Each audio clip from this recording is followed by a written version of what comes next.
Good afternoon. Welcome to RSBN Live. I'm Matthew Alvarez. Thanks again for live streaming in to this broadcast. At 3 o'clock today, the president participates in a healthcare affordability event inside the Oval Office.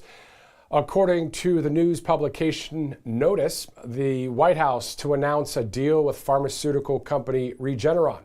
We'll have that at 3 o'clock. We have a lot to get to from now until then, including White House Press Secretary Carolyn Leavitt spoke with the press outside the West Wing of the White House yesterday. Here are a few clips from that press availability. Let's level set on where we are. As you all saw yesterday, President Trump announced an extension of the ceasefire. He's maintaining and generously offering a bit of flexibility to a regime who has been completely tarnished because of Operation Epic Fury. There's obviously a lot of internal division. This is a battle between the pragmatists and the hardliners in Iran right now, and the president wants a unified response. And so as we await that response, there's a ceasefire with the military and kinetic strikes, but Operation Economic Fury continues, and the effective and successful naval blockade continues as well of ships and vessels that are moving to and from Iranian ports. We are completely strangling their economy through this blockade. They're losing $500 million a day. The Karg Island is completely full. They can't move oil in and out. They can't even pay their own people as a result of this economic leverage that President Trump has inflicted over them. So he's satisfied with that as we await their response, and we will see. The president has not set a firm deadline to receive an Iranian proposal, unlike some of the reporting I've seen today. Ultimately, the timeline will be dictated by the commander-in-chief and the president of the United States. Obviously, there's a lot of internal fraction and internal division, which again just proves the effectiveness of Operation Epic Fury in the first place. Their regime and many of its leaders for nearly 5 decades have been wiped off of the face of planet Earth. So again, the president's offering them a little bit of flexibility because we want to see a unified proposal to the president's very strong proposal, and he's made his red lines very clear. Again, the United States maintains control over this situation, leverage over the Iranian regime. Not only have they been significantly weakened and obliterated militarily, but they are losing economically and financially every single moment that passes with this blockade. So the president is going to continue to lead the free world, to run the United States of America as we await the Iranian response. It was quite shocking to me to learn of the egregious violations of the law of the Southern Poverty Law Center was committing, and I think that's a story that should be on the front page of every newspaper in this country because they've obviously been duping their supporters and the American taxpayers for far too long. It's a criminal organization, clearly, and that's not our DOJ saying that or Todd Blanche saying that. That's a grand jury indictment saying that. Look at where we are right now. The president chose to extend the ceasefire because it's Iran who needs to get their act together. The United States and President Trump have been very clear in our demands and our red lines and what we need to see in the best interest of the American people and our country and our allies from the very beginning. You guys all see a lot of different messaging coming out of Iran, a lot of different rhetoric and language from them. I would caution you to take anything that they say at face value. What we've seen is that what they say publicly is much different than what they concede to the United States and our negotiating team privately. I've said that repeatedly to all of you in the news media, and you should take our word for it. All right, so the press secretary, Carolyn Leavitt, speaking with the press just yesterday, as you heard right there. She talked about Operation Epic Fury and also that Southern Poverty Law Center indictment that came from the Department of Justice. We'll have a pastor on the broadcast a little bit later who says he's vindicated because of this indictment. So we'll hear from him a little bit later. Meantime, this morning, the people of Auburn, Alabama, where we are right now, were treated to a Blue Angels flyover directly over the Auburn University campus. So I said, you know what? I'm going to stop by with the family to check it out. Here's what we saw.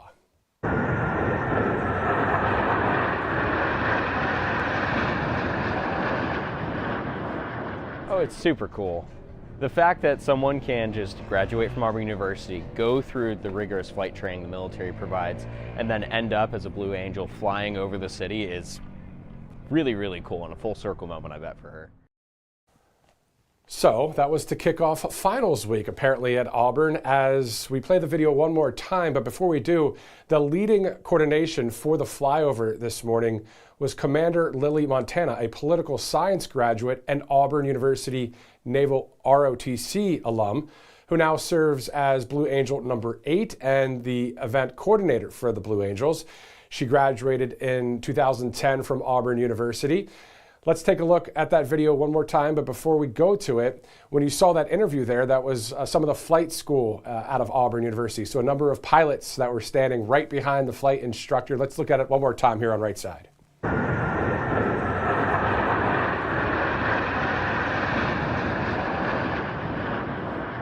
Oh, it's super cool. The fact that someone can just graduate from Auburn University, go through the rigorous flight training the military provides, and then end up as a Blue Angel flying over the city is really, really cool and a full circle moment, I bet, for her. And our 1.5-year-old loves planes. We live kind of near an airport, and we always see the planes fly by, and she always looks up and points. So we brought her to the Blue Angels. We knew it might be loud, but it wasn't as loud as we thought, so we still cupped her ears and all that. But she enjoyed that moment as well. Speaking of the United States Navy, of course, the Blue Angel is part of the Navy. President Trump had this to say on Truth Social earlier, quote, "I have ordered the United States Navy to shoot and kill any boat, small boat, though they may be, their naval ships are all 159 of them at the bottom of the sea, that is putting mines in the waters of the Strait of Hormuz. There is to be no hesitation. Additionally, our mine sweepers are clearing the strait right now, and I'm hereby ordering that activity to continue, but at a tripled up level. Thank you for your attention to this matter, President Donald J. Trump." Meantime, we're following breaking news out of Brantley County, Georgia, where devastating wildfires have destroyed more than 50 homes in Brantley County, Georgia. We'll bring you the latest as it becomes available.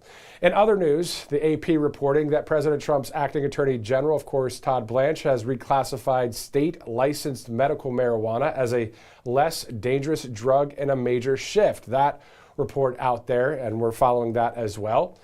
As we are 72 days away from celebrating our country's 250th anniversary, we're going to get into a story in just a minute. Before we do, let's go to mypillow.com/RSBN. Of course, you see right there the warehouse moving sales save up to 80%. That's a huge percentage, as you guys know. Quality products as well. If you haven't tried any MyPillow products, there's a ton of them out there, and they're all really, really good. So go to mypillow.com/RSBN, save up to 80% on the warehouse moving sale. If you'd like to donate to Right Side Broadcasting Network, all you have to do is go to rsbnetwork.com/donate, rsbnetwork.com/donate. As I mentioned, we are 72 days away from celebrating our country's 250th anniversary, of course, on July 4th. And the White House, along with Hillsdale College, posted a video looking back on this Throwback Thursday at the life of our second U.S. president, John Adams. Let's take a look.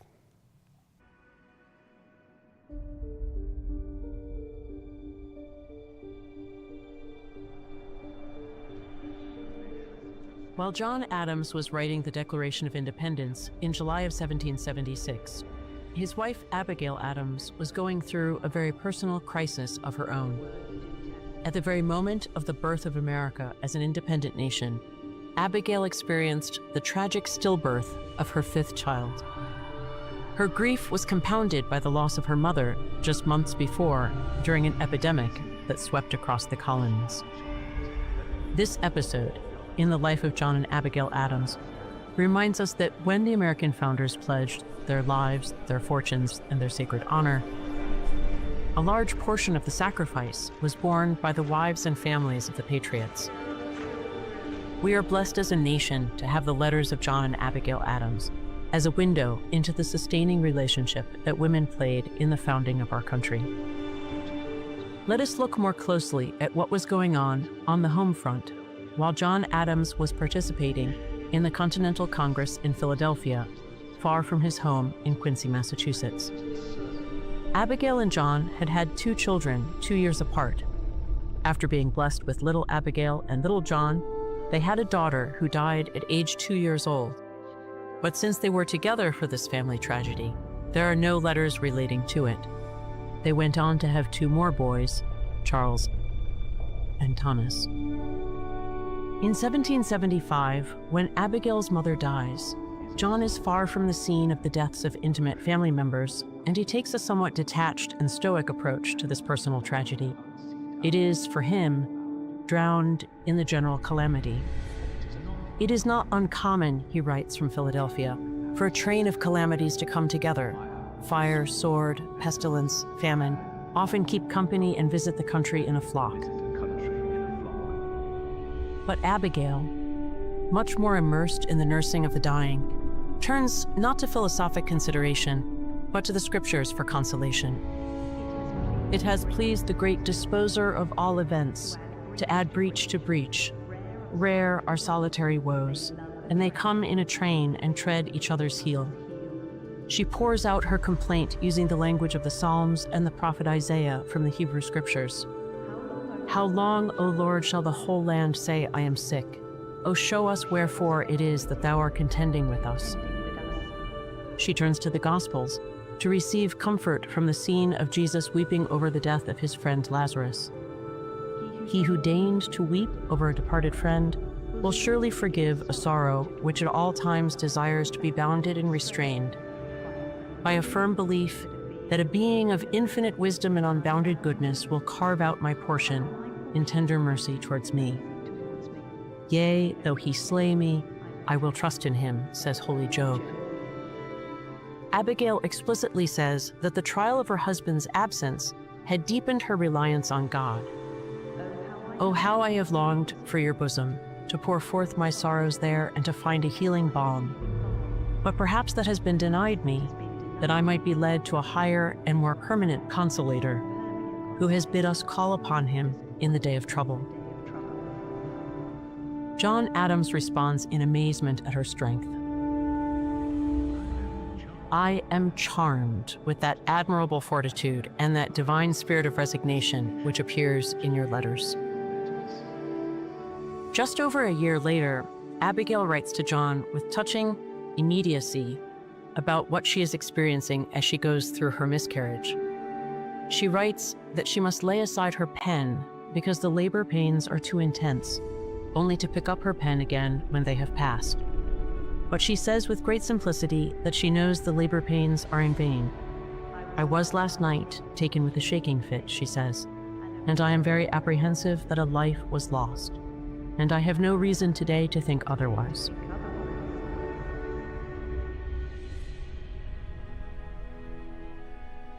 John writes to her his famous compliment.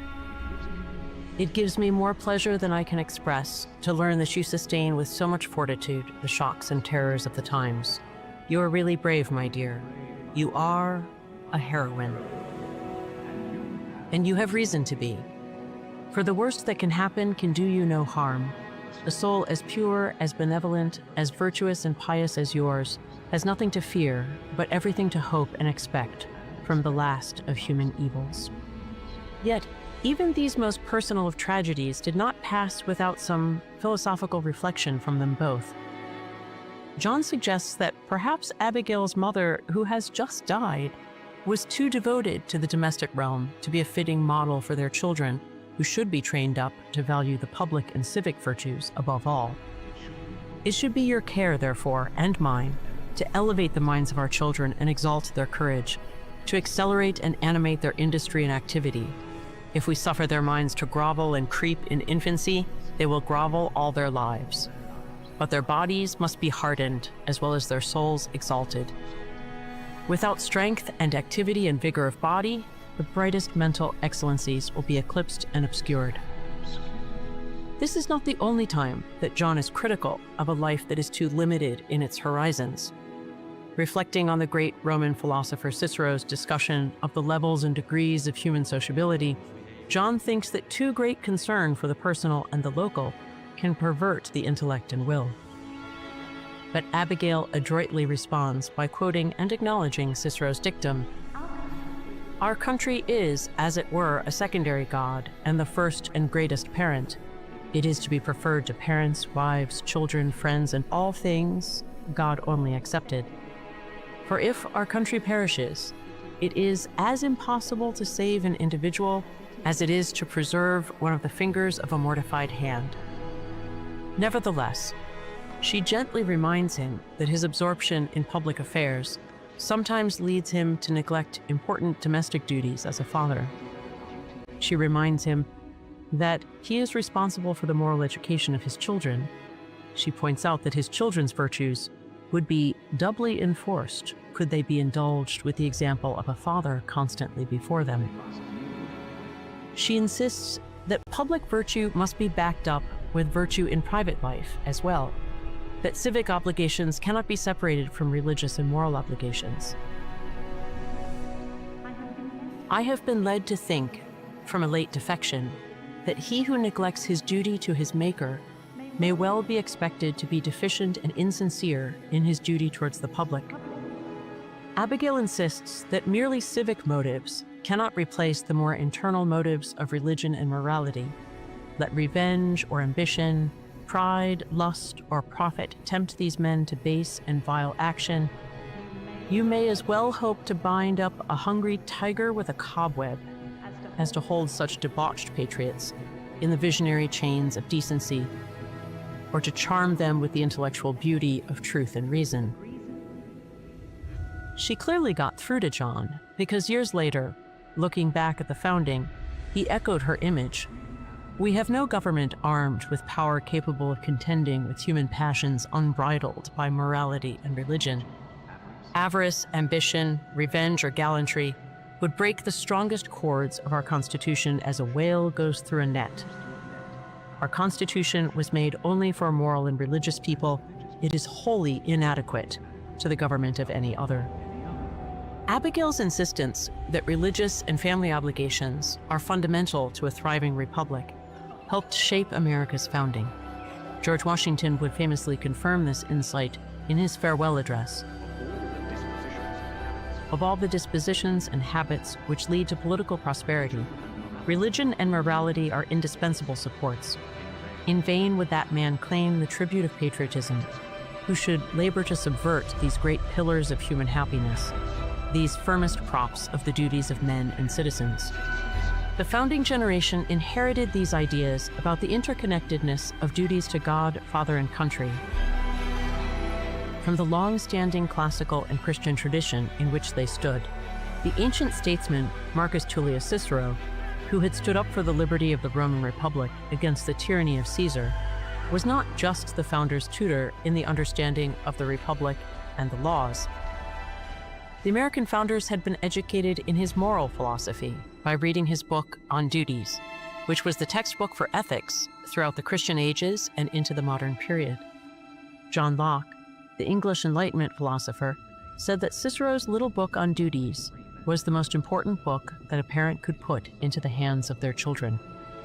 The American founding generation read there of the interconnectedness of the laws of nature that unite all mankind under God, family, and country. Even as the American founders demanded their rights, grounded in the laws of nature and of nature's God, they acknowledged their duties to God, family, and country. They did not think that rights could be abstracted from those duties, which were grounded just as surely in the laws of nature and of nature's God. In the letters of John and Abigail Adams, we're given a glimpse into this founding family, with sorrows, joys, long months apart, and innumerable sacrifices for the cause of freedom. John and Abigail's letters remind us that the bonds of marriage and family gave our founders the strength to serve with honor and bravery. And like Abigail Adams, many of the ladies of the founding played an indispensable role in American independence.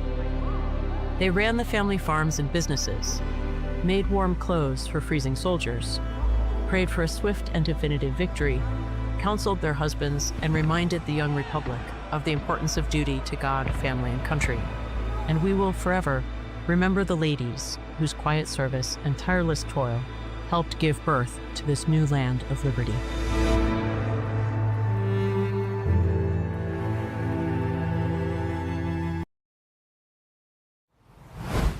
So again, 72 days until this country is 250 years young. Good afternoon once again. Welcome back into RSBN Live. I'm Matthew Alvarez. At 3 o'clock Eastern, the President of the United States participates in a healthcare affordability event. That'll be inside the Oval Office, most likely to take questions after the event. Now, according to the news publication Notice, the White House to announce a deal with pharmaceutical company Regeneron So we'll have that at the top of the next hour. In the meantime, let's go to a few sponsors here on Right Side Broadcasting Network, including All Family Pharmacy. We're right in the middle of peak allergy season. Trust me, I know. And for a lot of people, it's hitting hard right now. Congestion, fatigue, and that rundown feeling that seems to come out of nowhere. And it's not just the symptoms, it's how it affects everything else. Your sleep, your energy, your focus throughout the day. Most of the time it hits before you've had a chance to prepare. It's something we see year after year. That's why more Americans are starting to prepare ahead instead of reacting last minute. With All Family Pharmacy, you can actually get access to common allergy medications like nasal sprays and inhalers, along with other prescriptions people rely on this time of year. So the process, though, is simple. You go online to allfamilypharmacy.com/RSBN. You fill out a quick medical form. Then a licensed doctor reviews it, and if appropriate, your medication ships straight to your door. No extra steps, no running around, just a simpler way to handle allergy season and have what you need on hand. All you have to do is visit allfamilypharmacy.com/RSBN and use that RSBN 10 promo code today to save 10% off. Speaking of money, let's go to Birch Gold Group. Specifically, when the dollar's convertibility into gold ended in 1971, gold was fixed at $35 an ounce. If you fast forward to today, which is April 23rd of 2026, of course, the US dollar has lost over 85% of its purchasing power, and gold, on the other hand, has increased in value by more than 12,000%. That's why central banks are buying gold at record levels.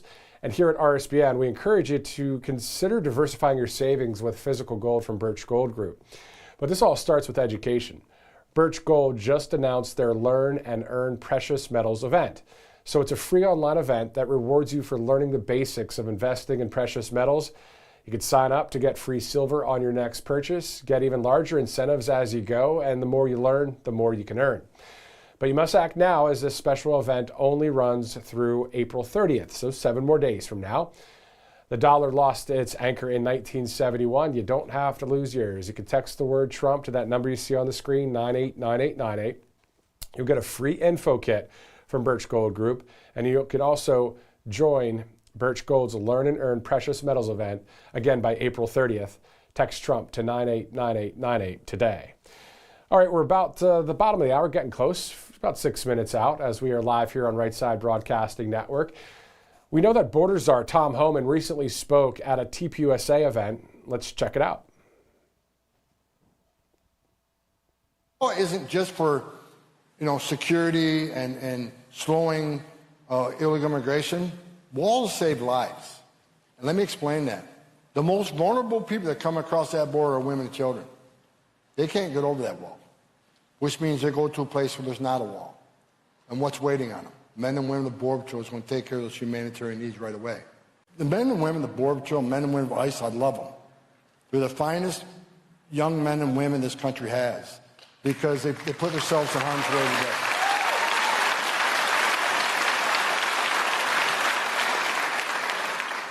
When I lay in bed, I think about when I was a Border Patrol agent. 3 o'clock in the morning, you got a Border Patrol agent standing on a dirt trail in the middle of nowhere because a sensor just went off. Okay, is that just a little illegal alien looking for a better life? Or is it a heavily armed drug smuggler? They don't know, but they're going to stand there and take it on. While we're sleeping in our bed safe at night, I'll be sleeping at 3 a.m., unless the president calls me, because they wake me up a lot. But at 3 a.m., while you're sleeping, there's a green uniform standing on a dirt trail someplace protecting this nation. Men and women of ICE, they strap a gun to their hip every day and wear a Kevlar vest. They'll go after illegal aliens, criminal illegal aliens, national security threats, at the same time being called Nazis and racist by members of Congress and mayors and governors. It's disgusting. But you know what? They keep getting up every day and doing the job. So God bless. Border Czar Tom Homan speaking at a TPUSA event, and a shout out to Customs Border Patrol agents and ICE out there. Thank you for what you do. Simple as that. Thank you so much for what you do, because at the end of the day, we know criminal illegal aliens carrying out various crimes in our country, not something we want to see in our country at all. And on top of that, how about Save America Act, the Save America Act, not having people that are not citizens in our country voting in our elections, which is a no-no in many countries across the earth. It should be the same here, but to be honest, it doesn't look like the Save America Act is going to pass, but hopefully it will somehow. We'll see what happens. Meantime, the Health and Human Services Secretary, RFK Jr., recently spoke at a hearing about SNAP waivers. Let's go to clip number 6.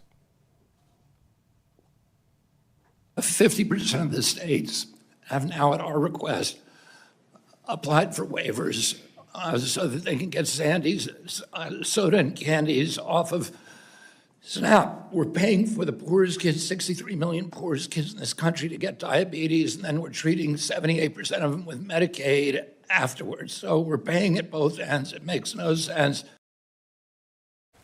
So, of course, that from yesterday, RFK Jr. speaking at that hearing. A lot of content there as well, if you'd like to check it out. In the meantime, we know that the First Lady of the United States, Melania Trump, was speaking earlier as well. I believe this was from a luncheon. Let's go to that clip. I believe it's clip number 9. Before we go to that, we know that she delivered a message to inspire community impact at the 113th Annual First Ladies Luncheon earlier today. Here's a couple of those clips. America's children are our moral equals. As parents and leaders, it is our ethical obligation to ensure our kids develop emotionally and physically within a safe environment. Last week, I shared this declaration with members of the prestigious Ways and Means Committee on Capitol Hill. We convened to advance landmark legislation to protect the foster care community. This follows the Fostering the Future executive order signed last November. I remain impressed by our representatives' bipartisan commitment, and I'm confident this will soon become the law of the land. When passed, this will mark the second piece of legislation I have championed for the protection of America's next generation.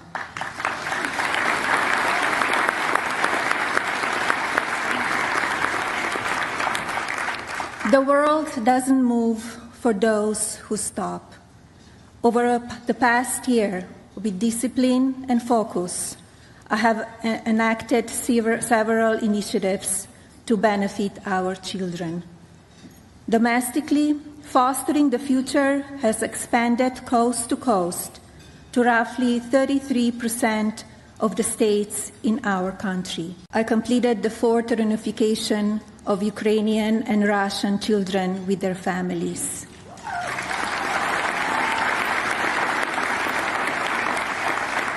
As you can imagine, this is not an easy feat, but I applaud leadership from both nations in working with my representative and me to bring love and safety back to each individual who has been displaced as a result of this horrible war.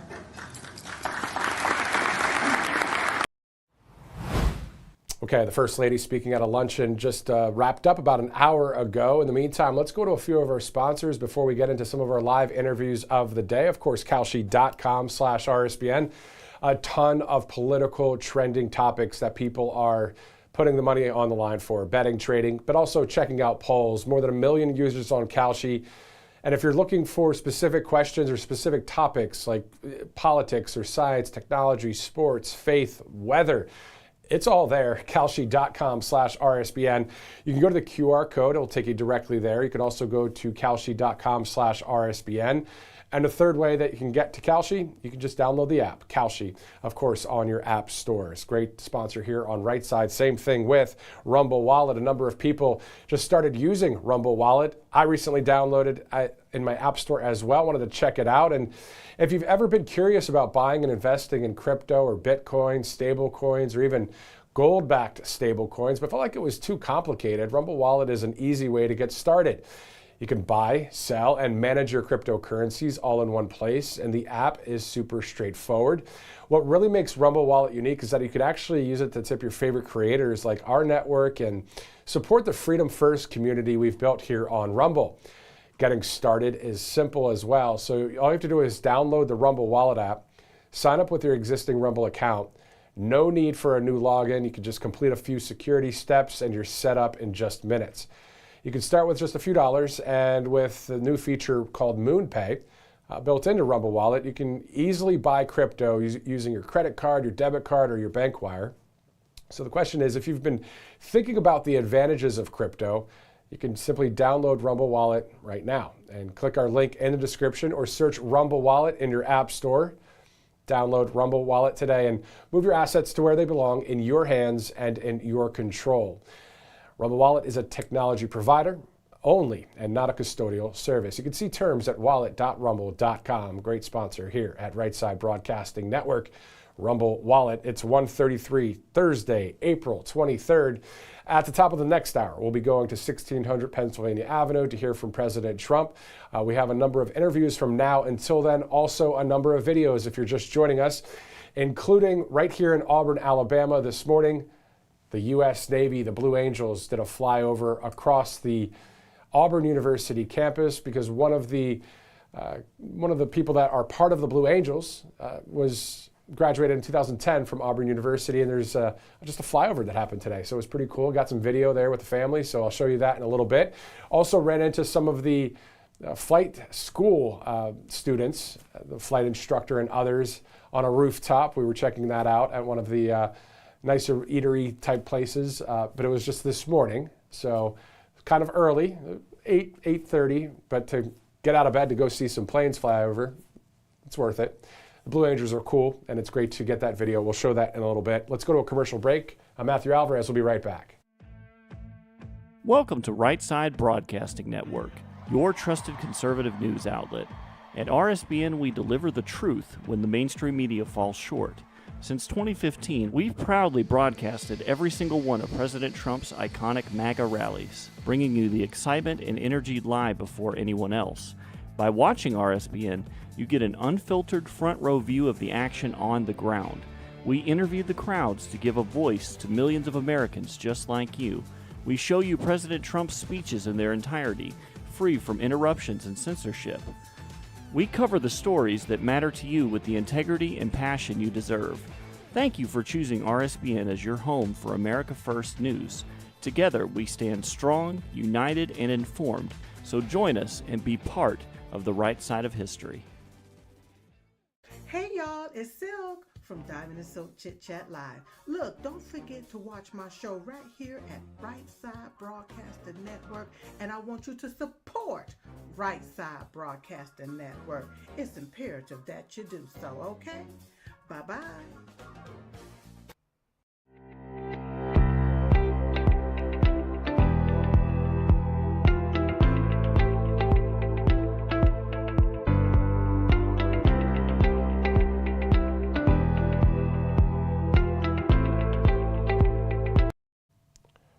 Welcome back to Right Side Broadcasting Network. Just checking the phone here as we're monitoring a lot of news stories. Of course, getting ready for some live interviews coming up here on Right Side Broadcasting Network. Specifically, joining us now is Pastor... Okay, they're not joining us right this second, so we have another interview coming up in just a minute. Let's go to Carolyn Levitt from earlier. She spoke to the press just yesterday. Let's return to clip number 1. Let's level set on where we are. As you all saw yesterday, President Trump announced an extension of the ceasefire. He's maintaining and generously offering a bit of flexibility to a regime who has been completely tarnished because of Operation Epic Fury. There's obviously a lot of internal division. This is a battle between the pragmatists and the hardliners in Iran right now, and the president wants a unified response. And so as we await that response, there's a ceasefire with the military and kinetic strikes, but Operation Economic Fury continues, and the effective and successful naval blockade continues as well of ships and vessels that are moving to and from Iranian ports. We are completely strangling their economy through this blockade. They're losing $500 million a day.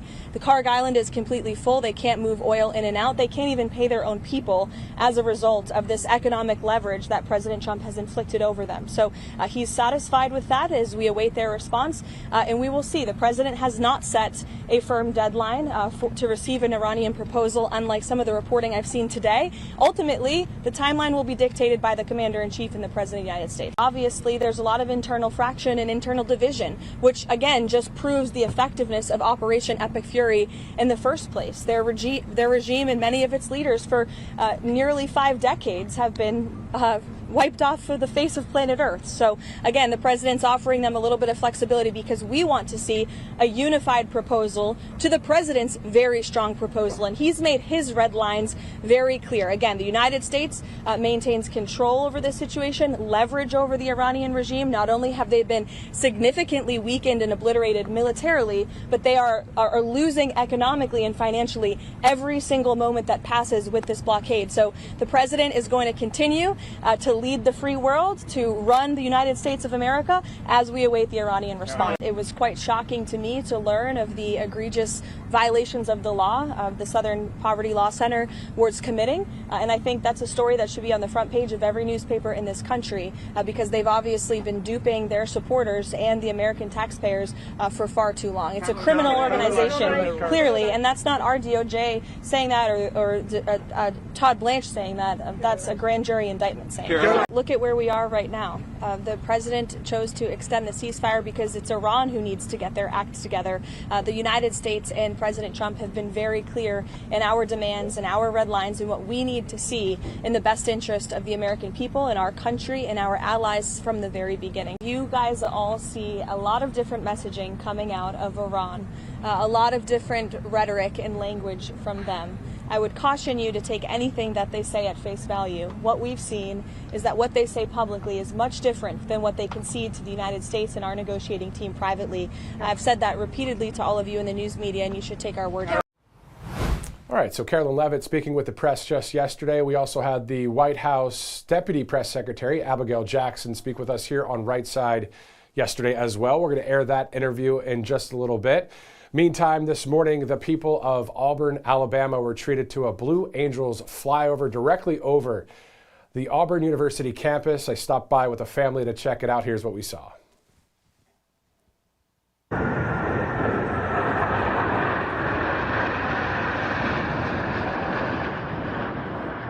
Oh, it's super cool. The fact that someone can just graduate from Auburn University, go through the rigorous flight training the military provides, and then end up as a Blue Angel flying over the city is really, really cool and a full circle moment, I bet, for her. Very cool stuff there. And he was talking about Lily Montana, who is a graduate of Auburn University back in 2010, now part of the Blue Angels. So just a cool Auburn University Blue Angel connection this morning. Awesome to play that video. If you'd like to watch it on maybe my Truth Social or on X, it's at Matthew US Media on X and at Matthew Alvarez on Truth Social. All right, let's also shift gears right now. Let's go to our first live interview of the broadcast. Specifically, we're joined by a pastor right now, so we'll go to Pastor Rob Pacienza. He is the CEO and president of Coral Ridge Ministries. Hello, sir. Thank you for joining us. Thanks for having me on. Definitely. So you said recently that you've been vindicated by the DOJ's criminal indictment against the Southern Poverty Law Center. Can you tell us more? Well, back in 2017, our ministry, Coral Ridge Ministries, which is the media outreach of our church, founded in 1974, was labeled as a hate group by the Southern Poverty Law Center and was put on a hate map. And so when the DOJ, under the new leadership of the acting attorney general, came out with all of the news that we had suspected for years of fraud and for manipulated hate, as we've called it for years, to give the appearance that they're doing the society some kind of common good.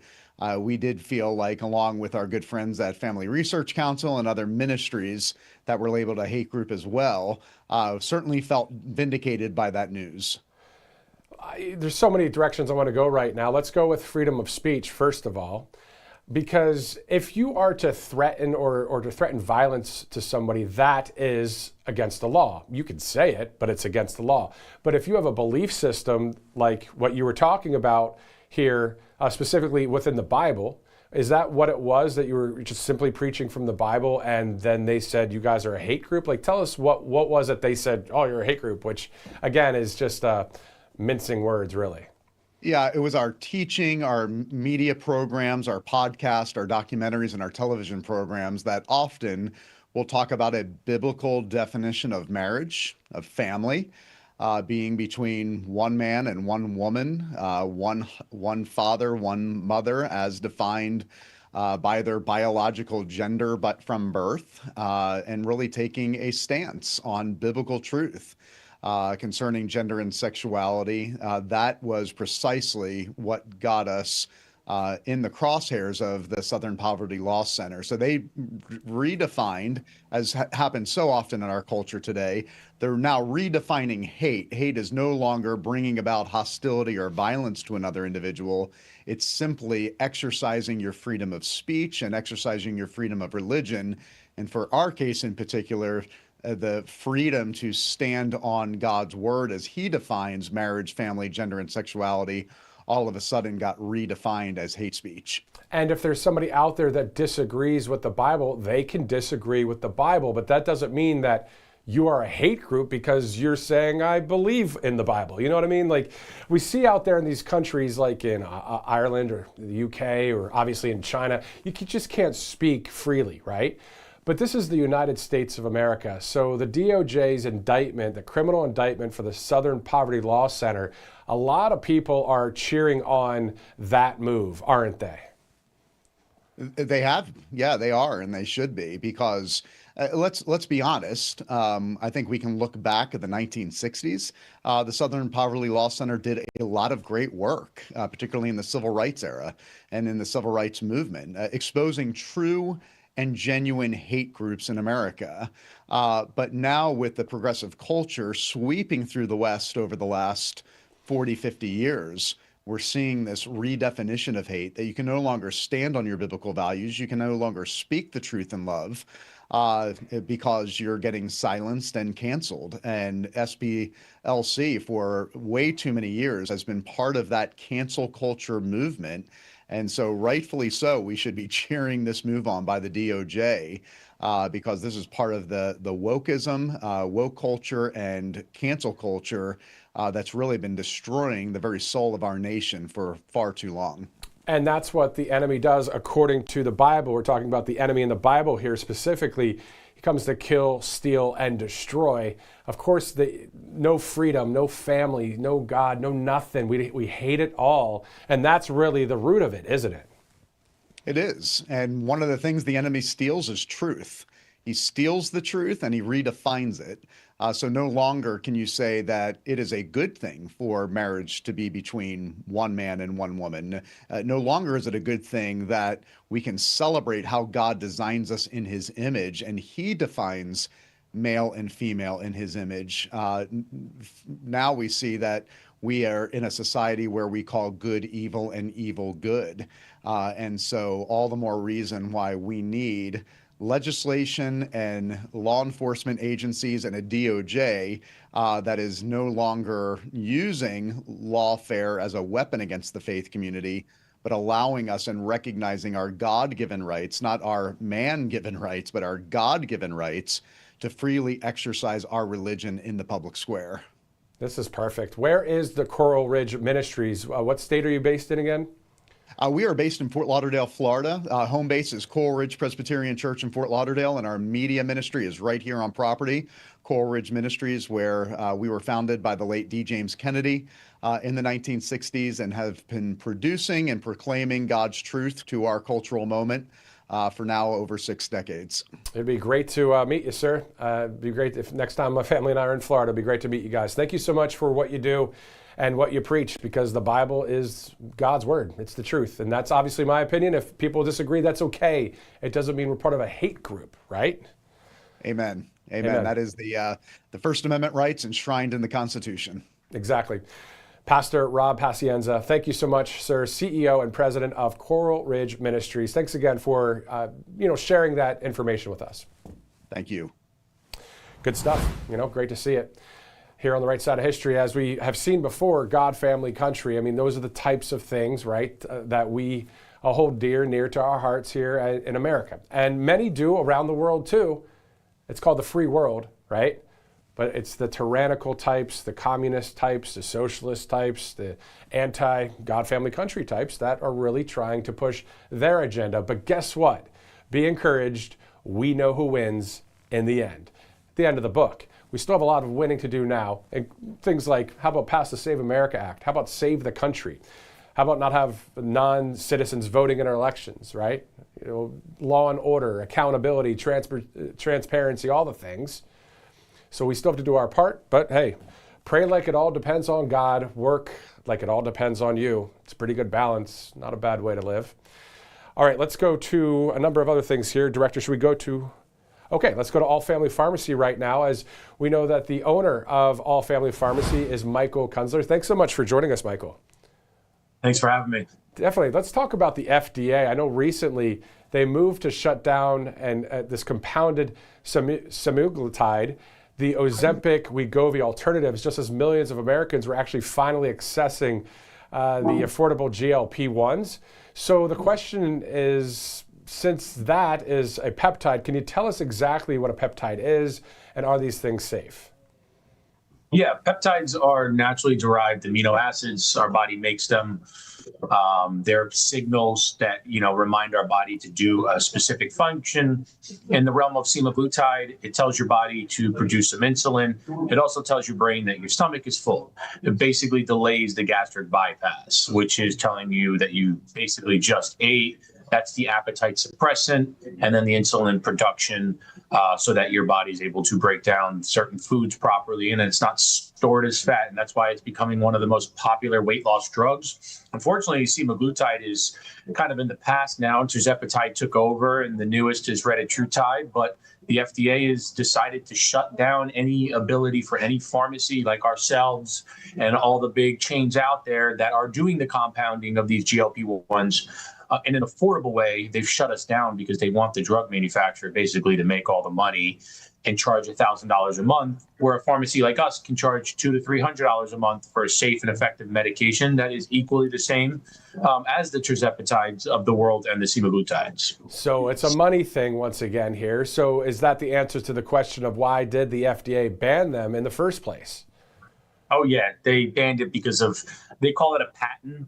Right. It's based around a patent. The drug company's allowed to make this drug, sell it for whatever they want. They patent it for 10, 12 years. And then it holds people accountable on our level. We're not able to afford it or spend $1,000 or even $1,200, $1,300 a month on a drug that is saving patients with cardiovascular issues, diabetes type 2, or even pre-diabetic. And then those who are obese, it's helping them in so many ways, right? So they're basically hurting the public figures, the American public, in a way that you're allowing the drug manufacturer to just sell it for egregious amount of money when people like us at the pharmacy level, we can make it for $100, $200, $300 a month. And that's what we've been talking about, you guys being an American independent pharmacy. And you guys really cut through all the extra red tape out there. Let's talk about RFK Jr. What did he say recently that changed some things? RFK Jr. is forcing the FDA's hand on quite a number of things. The first one is the peptides, right? They banned, the Biden administration banned peptides back in 2023 for no rhyme or reason. They didn't give us an answer on why. They just said they're not FDA approved. We're moving them to Schedule 2, which is a ban, which opened up the black market. Normally, you have a hearing about it. It goes to Congress. We vote. We make a decision. And then they ban it or they don't ban it. They just decided to ban it. I mean, whose money's in their pockets? Big Pharma, more likely than not, because why else would you ban a natural derived amino acid that is helping the American public? There's no other rhyme or reason why. So obviously it has to do with Big Pharma and the money that they're using to lobby. They're doing it in the GLP space, which is the weight loss drugs, and they're doing it in the peptide space, which is BP157 and TP500 and all the other different peptides that are out there. So as we're looking ahead to the summer here, we're hearing something's happening in July. What does that mean for regular people? And also, what can someone do right now if they're interested? Yeah, so the FDA has two meetings. One is at the end of July, and then one is middle to end of February. During those meetings, they'll have the compounding pharmacies accreditation committee basically vote on whether they want to move these, I think it's 12 to 14 out of the 19 peptides to Schedule 1, which allows a pharmacy to compound it. It allows a doctor to prescribe it properly. It's no longer a restricted item, which is where it should be, because then you're going to get the right protocols. Then you're going to get real physicians prescribing these medications in real time. The American public can then trust that the compounding pharmacy is doing it in the right manner, right? Or else they're just going to get sued if they're buying stuff directly from China or wherever around the world. They're not doing their due diligence to make sure it's the proper materials. It's the API is USP certified, right? No heavy metals, no fillers, no fentanyl, no crap in it. It's the real deal medication that's only going to help people. They do it that way. It's the safest way for the American public. Right now, there are hundreds of companies online people are buying it from, and you could tell who's buying it direct from China because of the pricing, right? We were just looking at a couple of different websites from famous influencers on TikTok and Instagram and all that. And they're selling vials for $20, $30, $40. These are injectable medications. They're very expensive. They go through rigorous amounts of testing in all the labs. Theoretically, for it to go over $20 to $30 on the internet, it means that it was bottled in China and shipped here, relabeled, packaged, and then shipped to your house. That's the only way to do it at that price. And so that kind of gives you a little bit of guidance on where you're getting your peptides from, where you're getting your injectables, whatever you're purchasing it online. Unfortunately, I would love for the prices to be that cheap here in America. It's just not that way. So what's the end? Oh, go ahead. What's the end game then? The solution to all of this with All Family Pharmacy, you guys have then the option, don't you? Yeah, so our end game is to build a sterile facility and make these peptides when RFK Jr. releases them, which we believe he will. I think the whole world is already ready for them to release these peptides to help people who need them, right? There are inflammatory peptides that can help people with pain, acute pain. There are different kits that can help people with tissue damage who can recover faster. If you have a surgery, instead of, your ACL is 9 months to 12 months of recovery, we can cut that down into 6 months with some of these peptides. And they're used in safe manners, all right? Athletes are using them now, famous people. Hollywood has direct access to this. Why doesn't the American people? That should just tell you what is going on in the industry. Money controls everything. allfamilypharmacy.com/RSBN. Right now it's RSBN 10 for 10% off. But again, you guys cut through the red tape, and I like how there's no hassle. People could fill out that short medical form. The doctors will review it from there, and then it gets shipped right to their home, no hassle, instead of waiting in lines at pharmacies, right? It's pretty quick stuff, isn't it?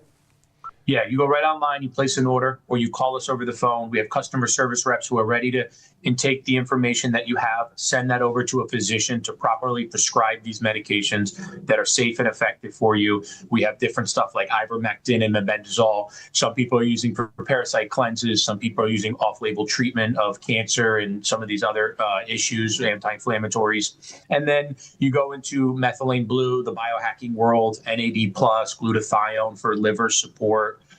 And then we have your emergency meds and we have your maintenance drugs. People don't know that you can go on our website and order generic thyroid medications. It's $25 for a 3-month supply.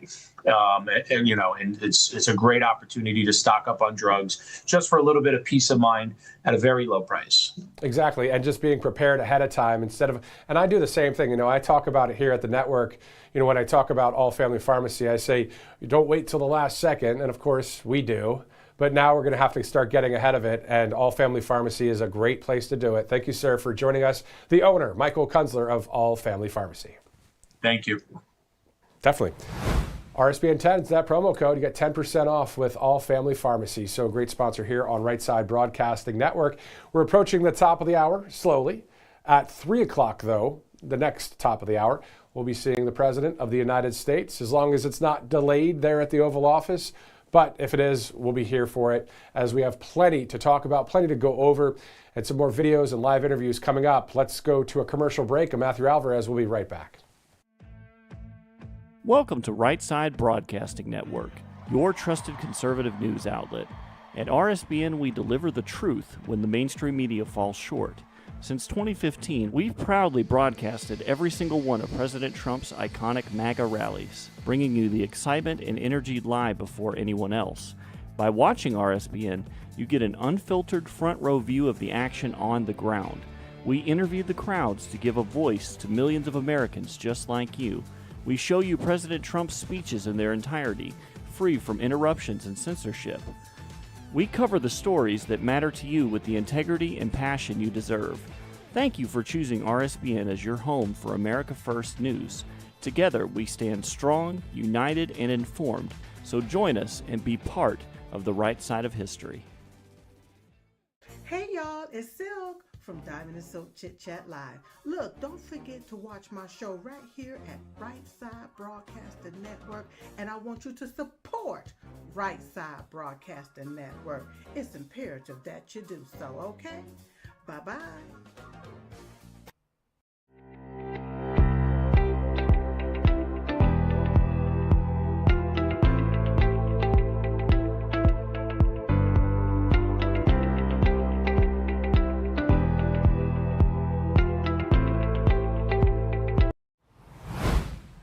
Good afternoon. Welcome back to Right Side Broadcasting Network. It's 1:57 on the East Coast. I believe that's 10:57 out there on the West Coast. Thanks for watching from coast to coast, including the great Central Time Zone, the Mountain Time Zone, specifically Colorado today. A couple reasons.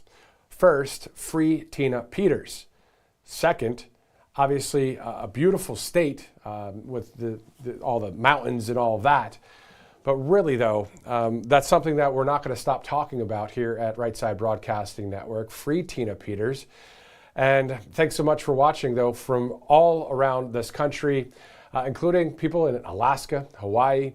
I know there are people from the UK that watch here on the network. So thanks so much for live streaming in as we get ready to see President Trump. He's going to participate in a healthcare affordability event inside the Oval Office. And according to news publication Notice, NOTUS, the White House is going to announce a deal with pharmaceutical company Regeneron. On top of that, after the event, after we hear from the president and others that will be there, we'll see if the president takes questions from the press. So this may be kind of a Q&A of sorts that we'll see right after that. We have a few live interviews coming up here on Right Side Broadcasting Network. Before we get to that, let's go to border czar Tom Homan once again. He was speaking recently at a TPUSA event, giving us more of an insight on what it's like to be a Border Patrol agent. Let's take a listen. Law isn't just for, security and slowing illegal immigration. Walls save lives. And let me explain that. The most vulnerable people that come across that border are women and children.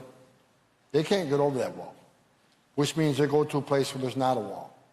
And what's waiting on them? Men and women of the Border Patrol is going to take care of those humanitarian needs right away. The men and women of the Border Patrol, men and women of ICE, I love them. They're the finest young men and women this country has because they put themselves in harm's way today.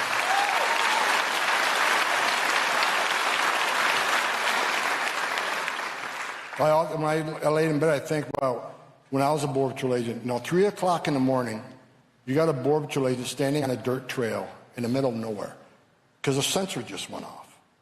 Okay, is that just a little illegal alien looking for a better life?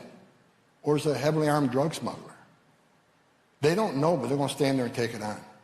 While we're sleeping in our bed safe at night, I'll be sleeping at 3 a.m., unless the president calls me, because they wake me up a lot. But at 3 a.m., while you're sleeping, there's a green uniform standing on a dirt trail someplace protecting this nation.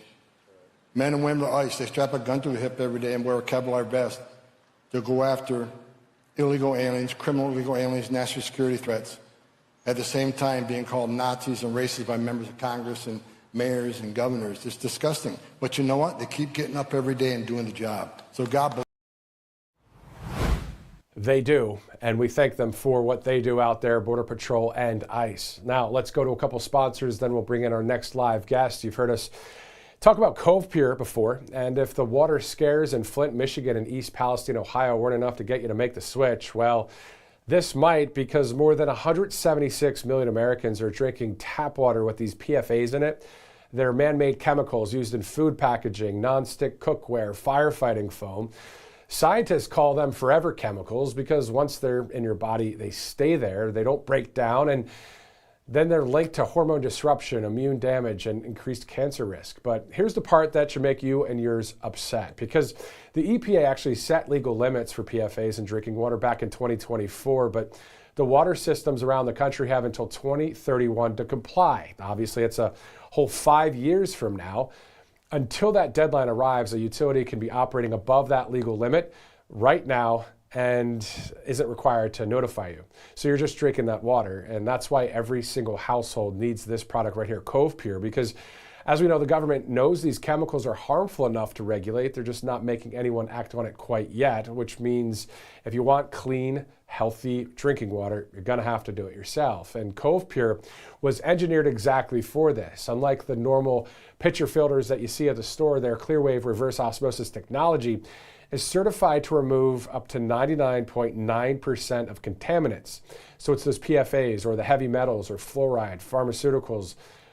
This Cove Pure product filters particles hundreds of thousands of times smaller than a single human hair. And the best part about Cove Pure is they make it so easy.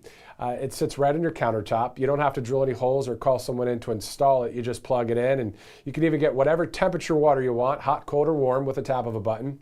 So don't wait till 2031. Take control of your water quality right now. You can head to covepure.com/RSBN. And because you're a viewer of this broadcast, you'll get $250 off right now. That's covepure.com/RSBN. As it's 2:03 Eastern, 2:02 as you see there on your screen. Let's also go to All Family Pharmacy, as you also see on your screen. We're in the middle of peak allergy season, and for a lot of people, it's hitting hard right now. Congestion, fatigue, and that rundown feeling that seems to come out of nowhere. And it's not just the symptoms, it's how it affects everything else. Your sleep, your energy, your focus throughout the day.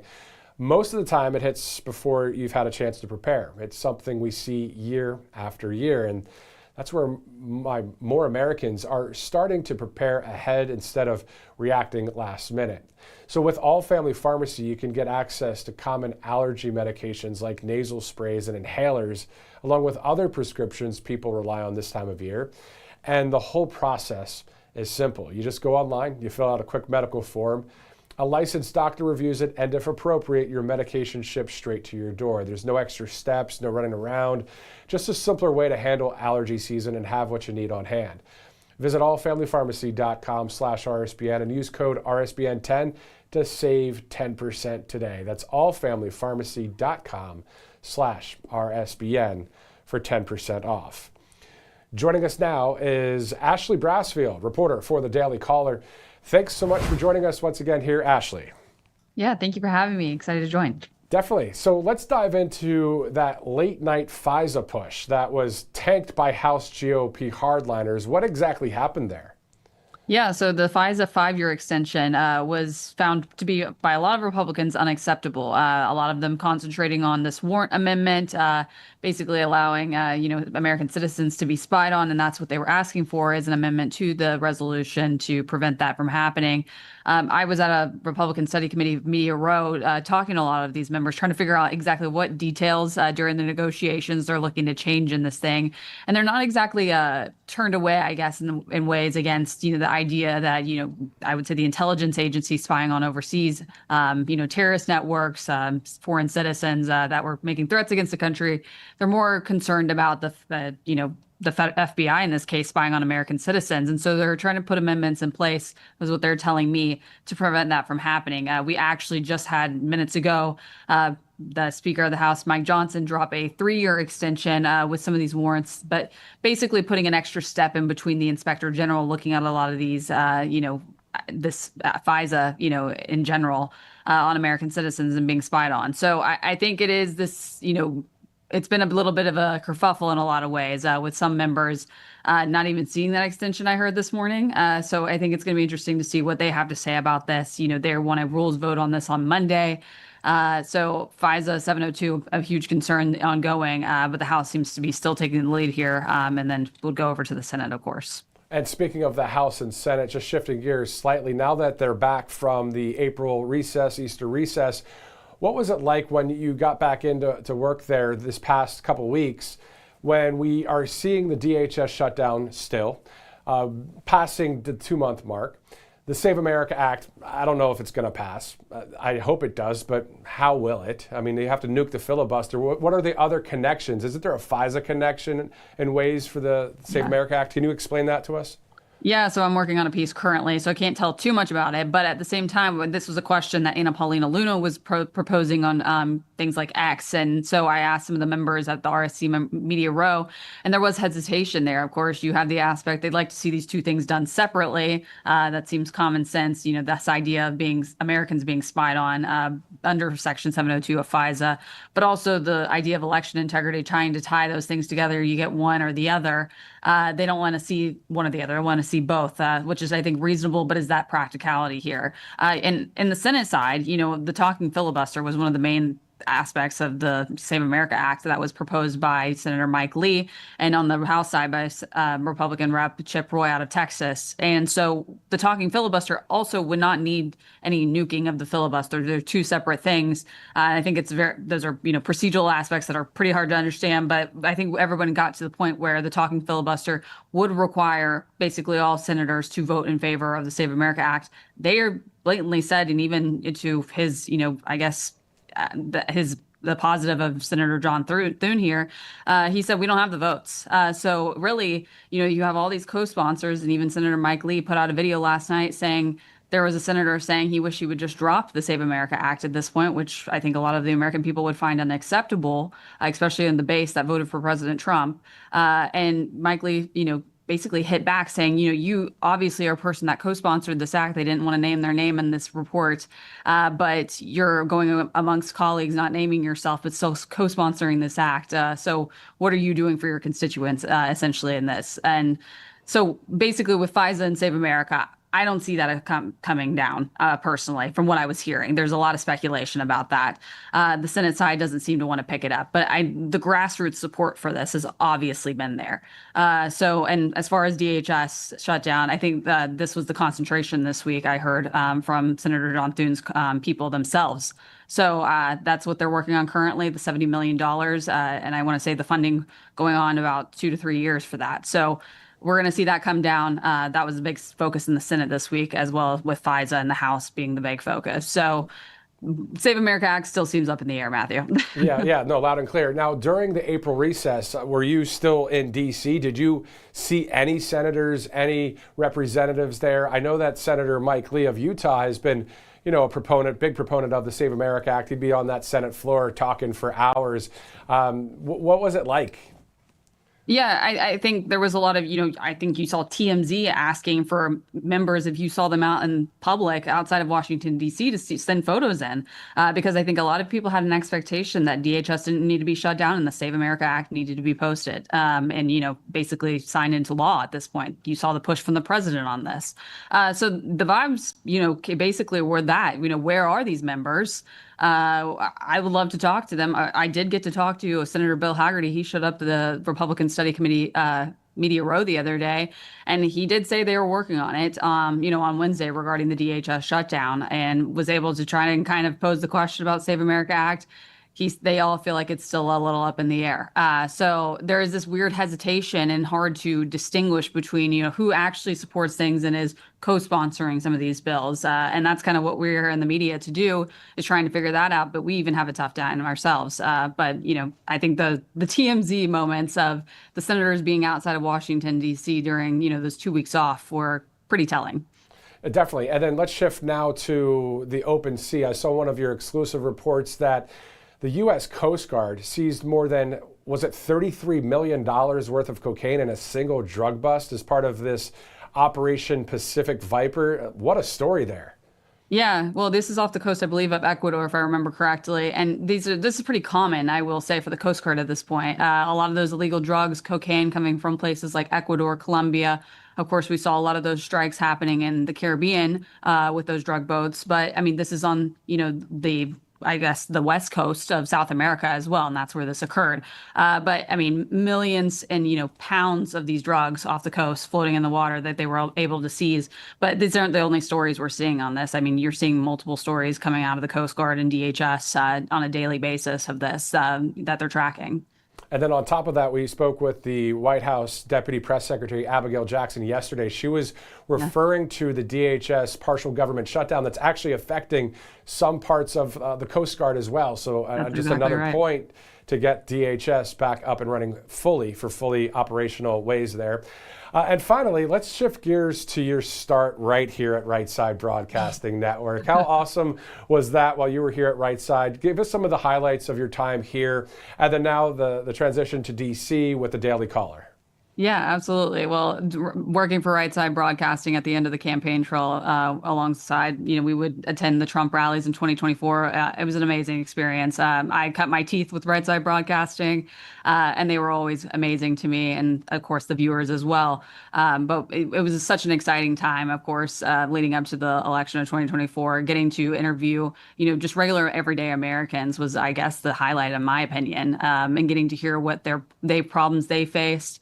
The main topics that they were voting on. They weren't just one voter issues like a lot of people in the media tried to say, but it's also the reason I wanted to get into media is to kind of represent that viewpoint rather than being just in the swamp.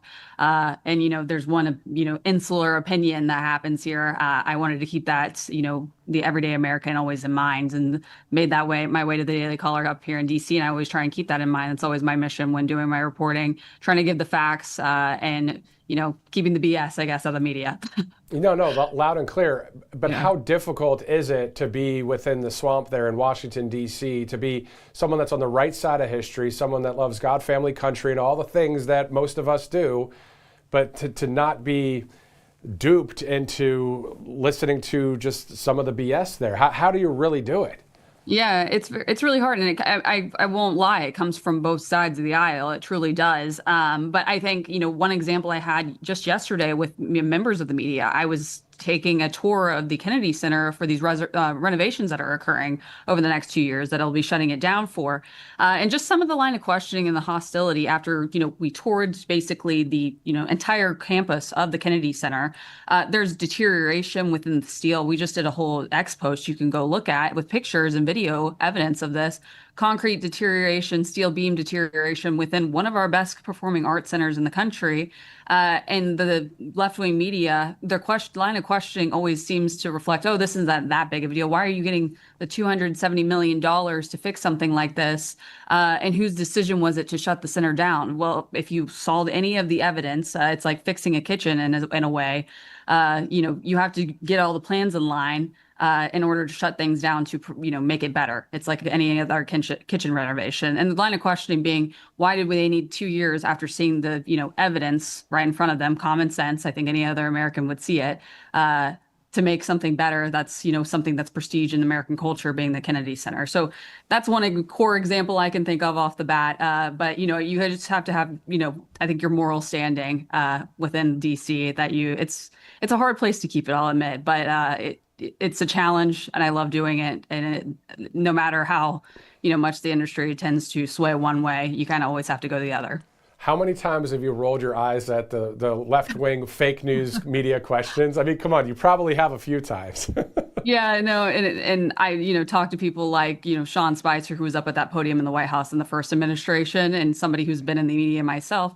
I don't know how they do it at times, the line of questioning. And, I think the first administration, obviously, right-wing media tended to face more I guess, hostility in a lot of ways comparatively to now, where we have much more of a presence in DC. I think that you still see it. I saw it yesterday myself, and I had to prevent myself from, doing a few eye rolls myself. I hear you. Well, we're watching from afar here in Auburn, Alabama. Ashley Brassfield, reporter for the Daily Caller. Thanks so much for spending the time here, and keep up the good work. Yes, great talking to you. Thank you. You too.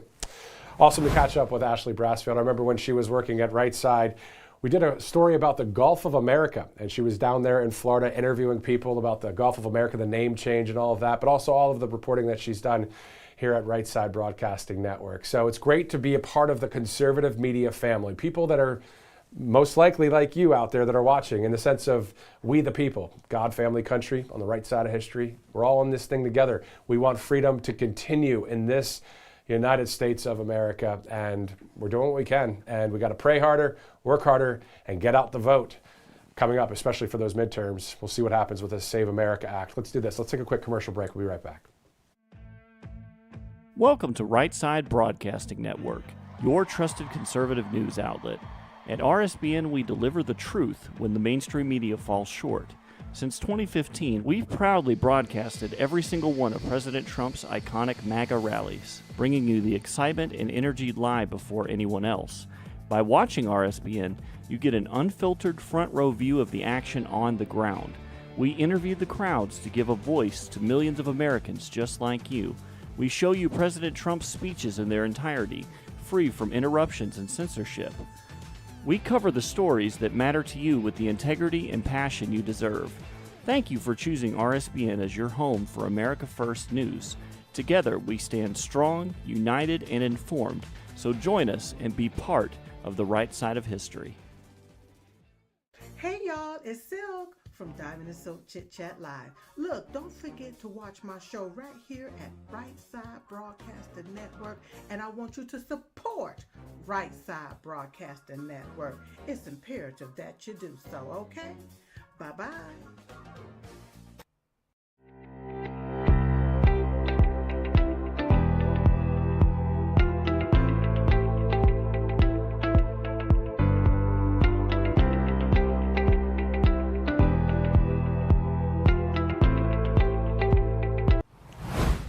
Welcome back to Right Side Broadcasting Network. This broadcast brought to you by Kalshi.com/RSBN. You can go to the QR code. You can download the app. You can also go to Kalshi.com/RSBN. So a trifecta to get you to that site right there, or the app, as you see on your screen, the trending political market right now. So there's a lot of questions on there that people are talking about, whether it's politics or sports or faith or science, technology, music, gaming, whatever.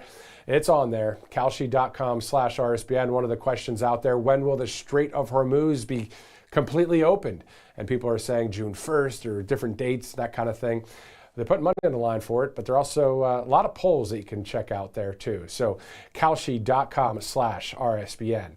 Also, let's go to Rumble Wallet specifically. A number of people just downloaded Rumble Wallet and started using Rumble Wallet. I recently downloaded it. I want to check this whole thing out because if you've ever been curious about buying and investing in crypto or Bitcoin or stable coins or USAT, or even those gold-backed stable coins, but felt like it was too complicated, Rumble Wallet is an easy way to get started. You can buy, sell, and manage your cryptocurrencies all in one place, and the app is super straightforward. What really makes Rumble Wallet unique is that you can use it to tip your favorite creators like our network and support the Freedom First community we've built here on Rumble. And getting started is simple. All you have to do is download the Rumble Wallet app, sign up with your existing Rumble account. There's no need for a new login. You complete a few security steps and you're set up in minutes. You can start with just a few dollars, and with MoonPay, that new feature on there, it's built into Rumble Wallet. You can easily buy crypto using your credit card, debit card, or bank wire. So if you've been thinking about the advantages of crypto, you can download Rumble Wallet right now. Click our link in the description or search Rumble Wallet in your app store. Download Rumble Wallet today and move your assets to where they belong, in your hands, in your control. Rumble Wallet is a technology provider only and not a custodial service. You can see terms at wallet.rumble.com. All right, it's 2:20, at 2:19 there on the screen. As we are live right here on Right Side Broadcasting Network at 3 o'clock, the president participates in a healthcare affordability event inside the Oval Office. According to the news outlet Notice, NOTUS, the White House is going to announce a deal with pharmaceutical company Regeneron. Outside of that, after that event, most likely in the Oval Office, we're going to hear a number of questions from the press, and we'll see if the president takes those questions, and then we'll have all of that live at 3 o'clock coming up. Meantime, at this hour, we're following breaking news out of Brantley County, Georgia, where devastating wildfires have destroyed more than 50 homes there. Not hearing any reports of any deaths at this hour, but still, I've seen 47 or 50 homes, but still a ton of homes in Brantley County, Georgia, have been destroyed or at least damaged by those wildfires there. We're keeping our eye out for that. In case you missed it, we caught up with White House Deputy Press Secretary Abigail Jackson as we spoke about numerous stories within this 24/7 news cycle. Joining us now is White House Deputy Press Secretary Abigail Jackson. Thanks so much for joining us once again here on Right Side. Yeah, great to be with you as always. All right, so let's dive into the latest on the DHS partial government shutdown. First of all, can you believe we're still talking about this as it's past 2 months? This might be actually, unfortunately, record breaking. I don't think there's been a partial government shutdown that has gone this long. Yeah, it's pretty unbelievable that we're still talking about it. And I think a lot of Americans have forgotten about the consequences of the shutdown because the president took such strong and bold action to make sure the men and women of DHS were getting paid in the midst of this shutdown. So that has mitigated a lot of the problems that we saw early on. I know you remember the long TSA lines. I know the American people remember the long TSA lines that they had to stand in. So the president took that action. He helped mitigate it. But this is still a problem that we're facing and still a priority for the president to get the agency fully funded and back reopened operating at normal capacity. Yeah, I mean, we know that there are numbers of stories happening within that 24/7 news cycle, but things like this where you have a partial government shutdown, it's quite surprising to see that it has gone this long. Again, this is a record-breaking thing that we're seeing here with how long this shutdown's been going on. Now, as a member of the White House staff there and team and the press team, what would be the message to Congress on Capitol Hill right now? The message to Congress that the president has had since the beginning of this shutdown is reopen the Department of Homeland Security, fully fund the government. The American people depend on the Department of Homeland Security for so many different functions. The Democrats have decided to shut it down because they don't like that we're arresting and deporting criminal illegal aliens, something the American people elected this president to do, might I add. But they forget that the department also provides many other critical functions. Think FEMA, think the Coast Guard, think, some more nuanced policy areas like cybersecurity. All of those things are suffering because the Democrats have decided to play political games with funding for the Department of Homeland Security. And frankly, it's just shameful. It's shameful because we aired a video earlier in this broadcast from angel families, and we always are letting people know that this is something that is really happening to this day across our country. It's not like it's widespread every 5 seconds, but they are definitely happening, these tragic stories. And so the Democrats, they just keep pushing it to the side, aren't they? Yes, and you're exactly right that this is still a very real problem, the consequences of illegal immigration that the American people are dealing with. We haven't forgotten that for 4 years, Joe Biden let anyone who wanted to waltz across our southern border. Exactly. I mean, at the end of the day, we know President Trump is a law and order president. We've seen it since day one of his first administration, let alone, getting into the White House there this second time around. Wasn't it one of his first moves was to bring the military down to the border to say enough of that down there, if you remember Eagle Pass, Texas? Yeah, it's really stunning when you look at the visuals from right before the election. I'm sure you remember it was just constant footage of thousands upon thousands of people pouring across the border. And when you compare that footage to what we saw just a few months after President Trump was sworn into office, it was totally quiet down there. And so it just goes to show you what one president can accomplish when he sets his mind to it. And that was a priority for the president. Now, I don't want to sugarcoat things that this is still a constant battle every single day on the border to make sure that it remains secure and that it remains secure for years and years to come. That remains a priority for the president. But it is really just shocking and stunning that the Democrats allowed this to go on for so long when President Trump came in and cleaned it up in just a few months.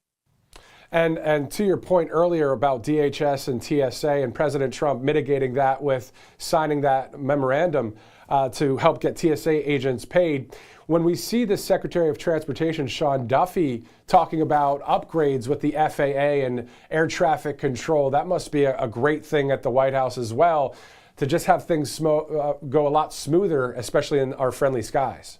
Yeah, there are lots of things happening at the White House and across this administration every single day that frankly just don't get the coverage that they deserve because the mainstream media is just obsessed with whatever they think the story of the day is. But, whether it's Sean Duffy and that initiative, which is great, or even whether it's DHS who amidst this shutdown, this historic shutdown, they have still continued arresting criminal illegal aliens, deporting criminal illegal aliens. TSA workers, even before the president took action to get them paid, they continued working through this shutdown. So the American people should feel confident knowing that they have a government who is truly working for them and is working in their best interest. Unfortunately, congressional Democrats are doing everything they can to stand in the way. And that's something that we've seen them do before, but hopefully we can overcome this and keep on winning. A lot to be done, of course, as we continue to monitor the White House. And thanks so much for joining us, the White House Deputy Press Secretary Abigail Jackson. Great to be with you. All right, so Abigail Jackson just yesterday speaking with us, the White House Deputy Press Secretary there at 1600 Pennsylvania Avenue. Let's go to a few of our sponsors here on Right Side Broadcasting Network, including, I believe, CovePure.com/RSBN. There it is, CovePure.com/RSBN. You've heard us talk about Cove Pure before, and if the water scares in Flint and East Palestine weren't enough to get you to make the switch, well, this might. More than 176 million Americans are drinking tap water with these PFAs in it. They're man-made chemicals used in food packaging, nonstick cookware, firefighting foam. Scientists call them forever chemicals because once they're in your body, they stay there. They don't break down, and they're linked to hormone disruption, immune damage, and increased cancer risk. But here's the part that should make you and yours a bit upset, because the EPA set legal limits for PFAs in drinking water back in 2024, but water systems have until 2031 to comply. That's a whole 5 years from now until that deadline arrives. The utility can actually be operating above the legal limit right now and isn't required to notify you. So you're just drinking that water. That's why every single household needs Cove Pure. The government knows these chemicals are harmful enough to regulate. They're just not making anyone act on it quite yet, which means if you want clean, healthy water, you're going to have to do it yourself. Now, Cove Pure was engineered exactly for this. Unlike the normal pitcher filters that you get to see at the store out there, their Clearwave reverse osmosis technology is actually certified to remove up to 99.9% of contaminants. So those PFAs, or the heavy metals, fluoride, pharmaceuticals, this machine will filter particles hundreds of thousands of times smaller than a single human hair. And the best part about Cove Pure is they just make this so easy. It sits right on your countertop. You don't have to drill any holes or call someone in to install it. You just plug it in, and you can even get whatever temperature water you want, hot, cold, or warm, with a tap of a button. Don't wait for 2031. Take control of your water quality right now. You can head to CovePure.com/RSBN, and because you're a viewer of this broadcast, you'll get $250 off right now. That's CovePure.com/RSBN. Let's go to our next sponsor there, All Family Pharmacy. We're right in the middle of peak allergy season, and for a lot of people, it's hitting hard right now. Congestion, fatigue, and that run-down feeling that seems to come out of nowhere. And it's not just the symptoms, it's how it affects everything else. Your sleep, your energy, your focus throughout the day. Most of the time it hits before you've had a chance to prepare. It's something we see year after year. That's why more Americans are starting to prepare ahead instead of reacting last minute. So with All Family Pharmacy, you can get access to common allergy medications like nasal sprays and inhalers, along with other prescriptions people rely on this time of year.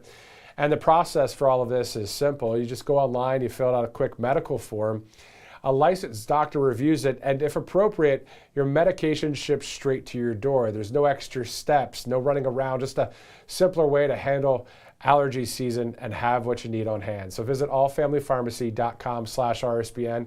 Use that RSBN10 promo code. Save 10% off with RSBN10 right there. allfamilypharmacy.com/RSBN. It's 2:30 Eastern Time. Thanks again for joining us here on Right Side Broadcasting Network. I'm Matthew Alvarez. We're getting ready to see President Trump at that building behind me. You see the White House there, as we know that the president will be speaking about various events, but also specifically, the president will be participating in a healthcare affordability event inside the Oval Office. And according to one of the reports out there from Notice, the White House will announce a deal with pharmaceutical company Regeneron. On top of that, we may hear the question and answer session from the Commander-in-Chief. Also, as I mentioned earlier, one of the stories that we're seeing in the state of Georgia, in Brantley County, Georgia, these devastating wildfires have destroyed more than 50 homes there. We'll bring you the latest as it becomes available. Joining us now is a conservative author and speaker. Let's go to Gino Young. Thanks so much for joining us, Gino. Thank you for having me, sir. How are you? I'm good. How are you? I'm doing very well. Can you tell us a bit about your book? It's called Sex, Drugs, and Illiteracy, The Death of Education in America. Before you actually get into the book, tell us your story of why you do what you do every day. Okay, well, I'm an education whistleblower from the South Side of Chicago, and I spent 14 months working in the South suburban school system, and what I saw was abhorrent. I honestly wouldn't wish that experience on my worst enemy. I worked as a substitute teacher in that system, and I saw children who were out of control. I saw a completely apathetic education system. I saw deans and administrators who were enabling children to misbehave by not disciplining them adequately. And I also saw teachers that were completely either too afraid to speak up or were feeding the issue. So I just saw a myriad of things. And just a little bit more background on myself. I'm born and raised on the South Side of Chicago. I attended private school, so I did not go to public school. And I now understand why my parents did not want me to be a part of that system, because it is rotten from top to bottom. Yeah, I mean, we've seen corruption in the education system. Not every teacher, not every school, but there's a ton of corruption out there, especially those that have the woke mind virus that for some reason they just want to put their hands on the youth out there, right, to change all their thinking. But so outside of being a speaker and an author, tell us what you're up to on the day-to-day. Is that what you're up to as you're an activist for just a whistleblower for various things that you see out there at schools? Absolutely. So this has now become my full-time job. I no longer work in that system. I do some percussion classes. I'm a private instructor for percussion outside of that. But other than that, this book and exposing this rot and decay from inside of the system has really become my full-time job, because I understand that there aren't very many people doing that. And there are very few people who have the background and who were actually engaged in the system that didn't just leave it and just throw their hands up. But I took it a step further. Once I was fired from one school for being too strict, quote unquote, with a child, I had the impetus to write this book. I spoke with a friend of mine, and he sort of inspired me to write this book. And from there, I've been blessed to do different podcasts. I was on with Melania Trump. I've been on with Dr. Drew Pinsky, and it's just a pleasure to be here today. But I just try to expose what I saw. Just the breakdown of standards, schools that were implementing something called a no-zero policy, meaning that if a student turns in all of their work, obviously that student would get the credit, but if another student turns in none of their work, they have to get a 20% baseline of the grade, no matter how much or how little work they turn in. So you're teaching the children from the onset a false impression on life that there's sort of like this net that's going to catch you, when we know in real life that doesn't exist. You either perform or you fail. So what inspired you to make this move, though? You saw it, but there's got to be something that's driving you to do this. Oh, yeah. So, and I tell this story, what gave me the impetus to write this book was one day I witnessed probably the most disturbing thing I've ever seen in a school.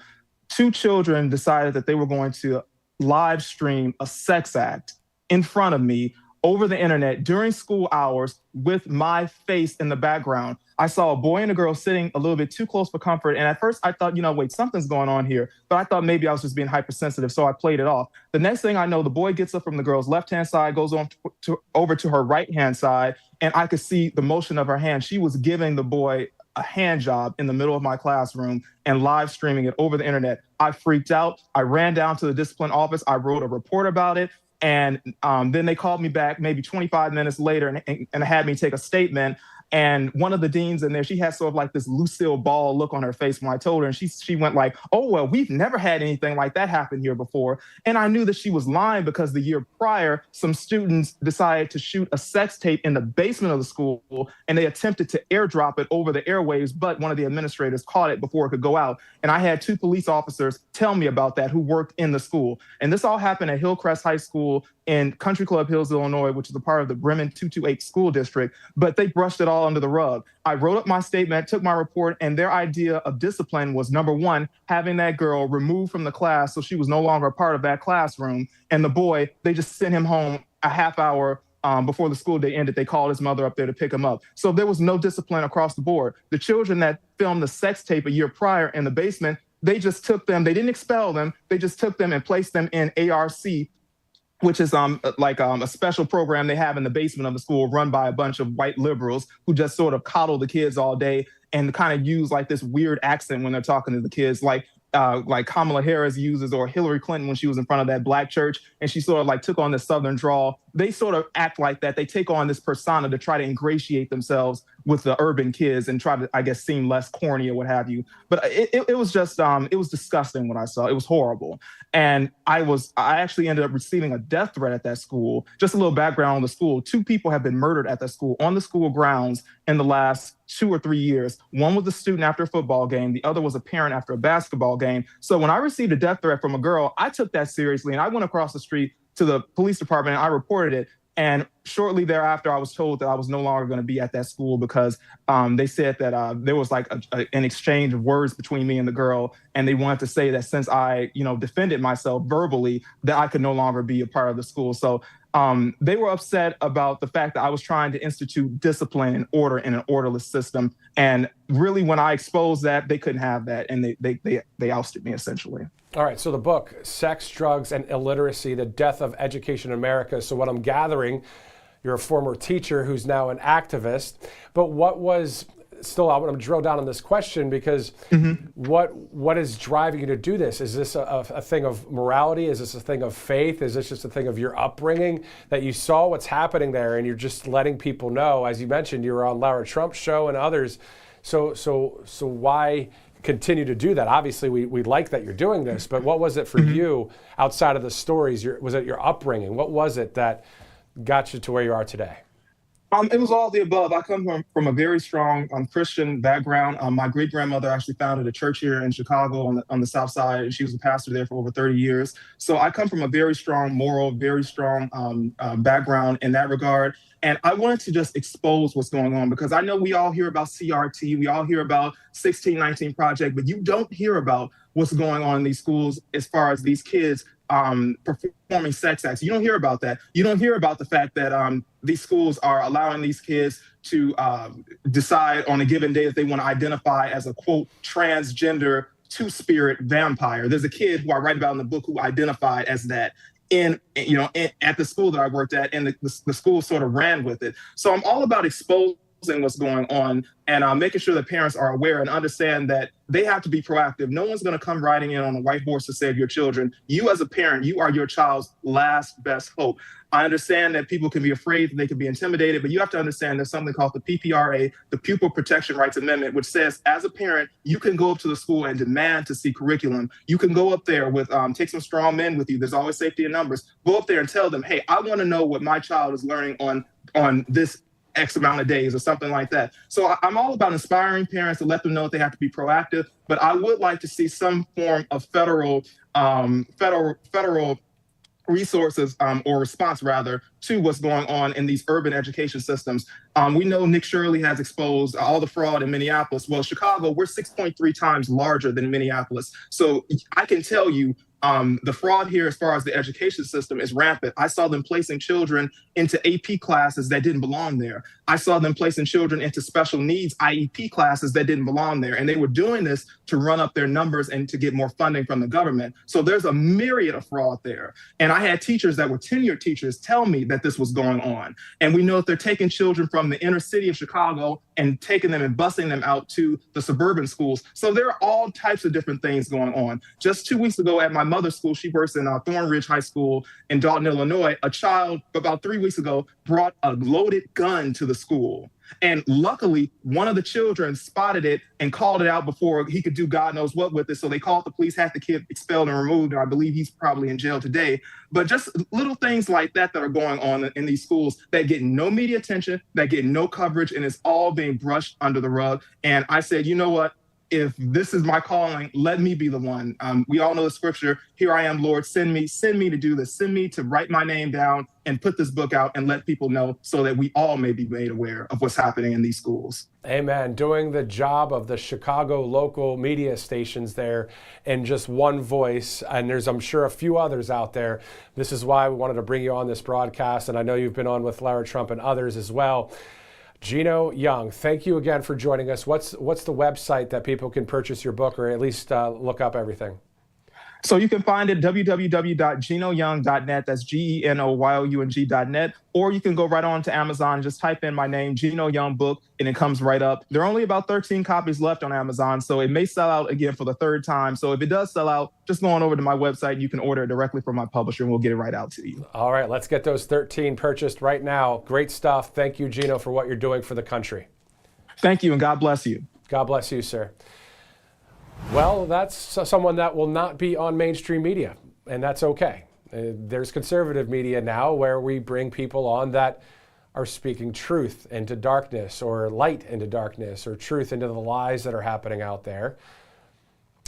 So here's the thing. If you like what you see here on Right Side Broadcasting Network, of course, we're going to see the Commander-in-Chief, President Donald J. Trump, coming up at the top of the hour. Or if you like some of the interviews, go ahead and pass those interviews on to other friends and family, whether it's the live link of today's broadcast or just maybe something else. Because at the end of the day, what we're doing here is just providing people the voice, the outlet to speak, like Gino Young and like, Ashley Brassfield, the reporter for the Daily Caller, just bringing people like that on. And of course, great to interview Abigail Jackson with the White House, the press secretary, the deputy press secretary there. So that's, we're doing a lot of different coverage here, of course, and the 24/7 news cycle. We've been through a lot. Those of you that are loyal viewers to here at Right Side Broadcasting Network, everything from J13 with President Trump and Butler to September 10th of last year with Charlie. I mean, we were on the air live for both of those. The tragedy, of course, with Charlie, and then that memorial, September 21st, 2025. Remember covering that as well. There was more than 2 million people watching that right here on Right Side. What's the point? Why am I bringing it up? We're in this thing together. Just because I'm on camera or whatever doesn't mean I'm anything different than you guys. We're on this same, right? We the people. I just happen to be in this kind of industry. You're in your industry.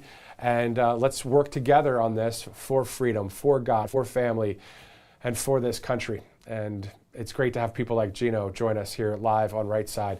Let's go to a few of our sponsors in the meantime as we get ready to see President Trump at the top of the hour. Kalshi.com/RSBN.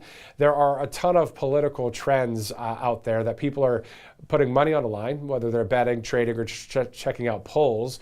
So it's not only politics, it's sports, it's faith, it's weather, it's all sorts of stuff. And one of the questions is, when will the Strait of Hormuz be open? People are putting money on the line. Is it June 1st or is it going to be July 7th or that kind of thing? You can check all that out, Kalshi.com/RSBN. Let's also go to one of our other sponsors here on Right Side. You see Rumble Wallet. A number of people, of course, just started using Rumble Wallet. And if you've ever been curious about buying and investing in crypto or Bitcoin, stable coins, or how about the gold-backed stable coins, but felt like it was just too complicated, Rumble Wallet is an easy way to get started. You can buy, sell, and manage your cryptocurrencies all in one place. On top of that, the app is just straightforward, super straightforward here. What really makes Rumble Wallet unique as well is that you can use it to tip your favorite creators like our network and support the Freedom First community we've built here on Rumble. And getting started is simple. You just download the Rumble Wallet app, you sign up with your existing Rumble account, no need for a new login, and you complete a few security steps. Before you know it, you're all set up. You can start within just giving a few dollars, you can start with just a few dollars, and with MoonPay built into Rumble Wallet, you can easily buy crypto using your credit card, debit card, or bank wire. So if you've been thinking about the advantages of crypto, you can download Rumble Wallet right now. Click our link in the description or search Rumble Wallet in your app store. Download Rumble Wallet today and move your assets to where they belong, in your hands, in your control.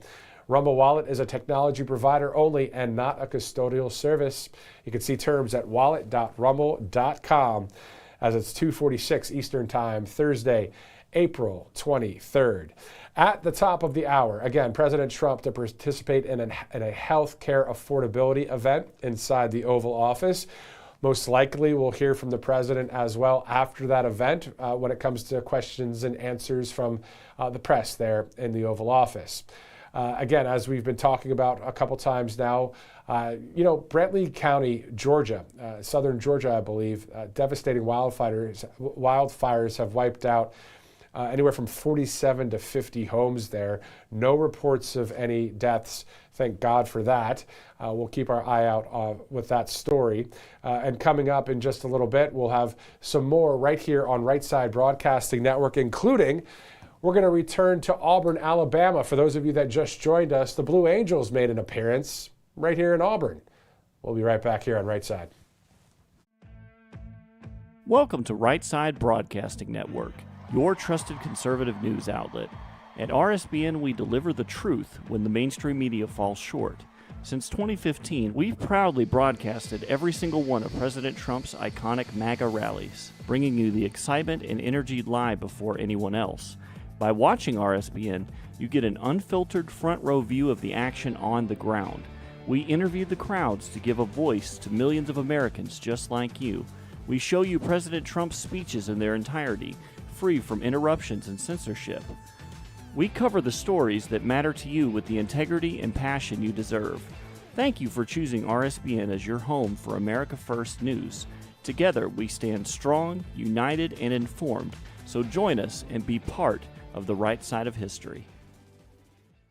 Hey y'all, it's Silk from Diamond and Silk Chit Chat Live. Look, don't forget to watch my show right here at Right Side Broadcasting Network, and I want you to support Right Side Broadcasting Network. It's imperative that you do so, okay?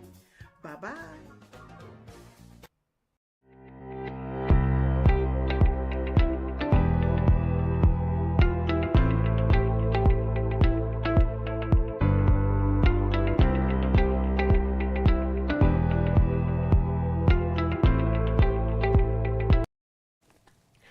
Welcome back to Right Side. Well, this morning, the great people of Auburn, Alabama were treated to a Blue Angels flyover directly over the Auburn University campus. I'm going to show you a video of that here in a second. We also ran into some of the flight instructors and some of the students that are working to be a pilot. And before we play this video, the leading coordination for the flyover is Commander Lily Montana. She's a political science graduate and Auburn University Naval ROTC alum who now serves as Blue Angel number 8, and she's the event coordinator. She graduated from Auburn University back in 2010. In the meantime, they were doing this Blue Angels flyover. I saw one of the Facebook posts thanks to someone that we know here at the network, and apparently it's about the finals week starting. Pretty cool way to kick off finals week for Auburn University, having the Blue Angels just go. Let's take a look.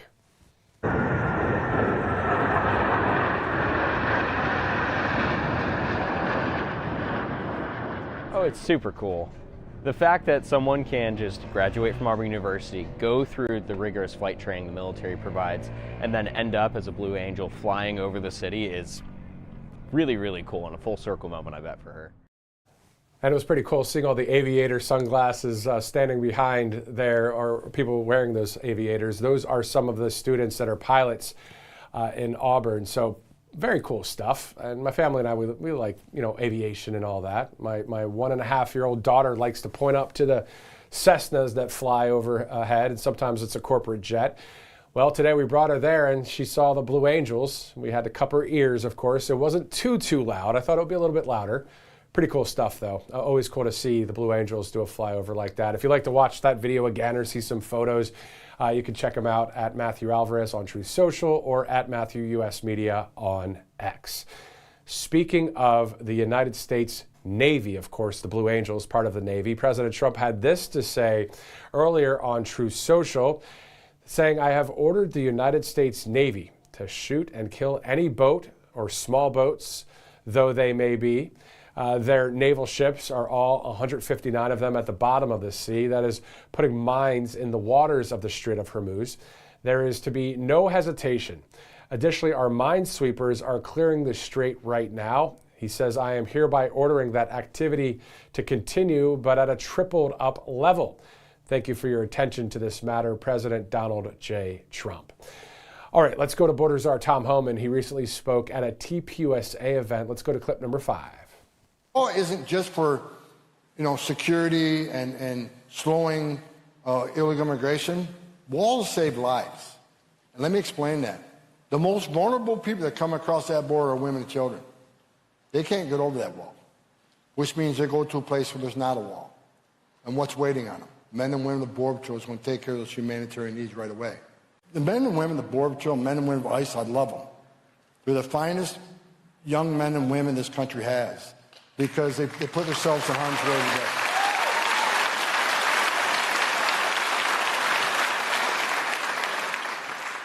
When I lay in bed, I think about when I was a Border Patrol agent. 3 o'clock in the morning, you got a Border Patrol agent standing on a dirt trail in the middle of nowhere because a sensor just went off.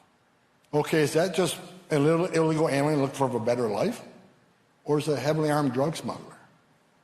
They don't know, but they're going to stand there and take it on. While we're sleeping in our bed safe at night, I'll be sleeping at 3 a.m., unless the president calls me, because they wake me up a lot. But at 3 a.m., while you're sleeping, there's a green uniform standing on a dirt trail someplace protecting this nation. Men and women of ICE, they strap a gun to their hip every day and wear a Kevlar vest to go after illegal aliens, criminal illegal aliens, national security threats, at the same time being called Nazis and racist by members of Congress and mayors and governors. It's disgusting. But you know what? They keep getting up every day and doing the job. So God bless. All right, so border czar Tom Homan speaking about what it's like, to be a Border Patrol agent. Shout out to those in Border Patrol and Border Protection out there, and also ICE as well, as you're working to keep this country safe. Thank you for doing what you do. It's 2:53 Thursday, April 23rd. Of course, my iPad, I got to get my iPad corrected here because it's always 1 minute faster than the clock on the screen there. So anyway, let's go to a few of our sponsors here on Right Side Broadcasting Network. Birch Gold Group's one of them. When the dollar's convertibility into gold ended in 1971, gold was fixed at $35 an ounce. Fast forward to today, the U.S. dollar has lost more than 85% of its purchasing power.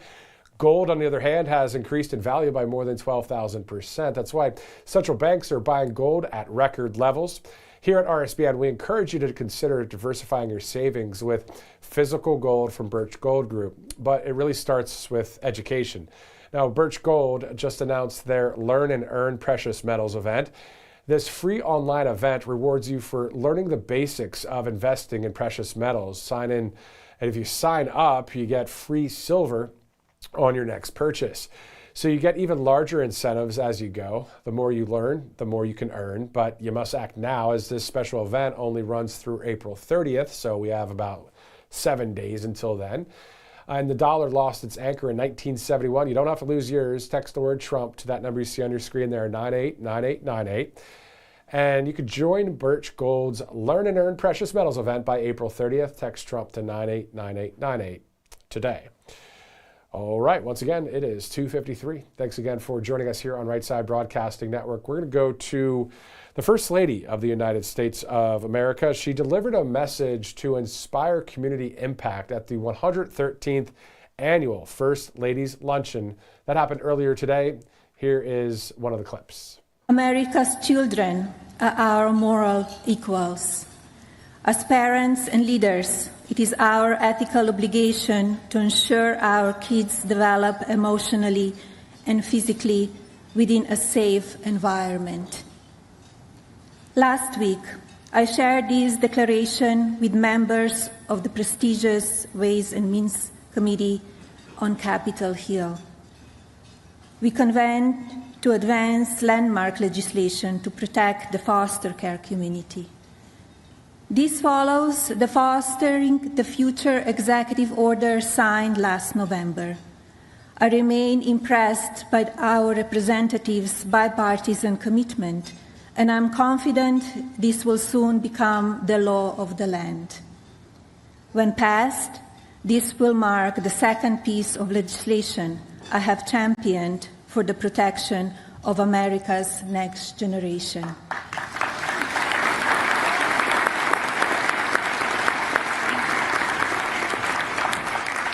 The world doesn't move for those who stop. Over the past year, with discipline and focus, I have enacted several initiatives to benefit our children. Domestically, Fostering the Future has expanded coast to coast to roughly 33% of the states in our country. I completed the fourth reunification of Ukrainian and Russian children with their families.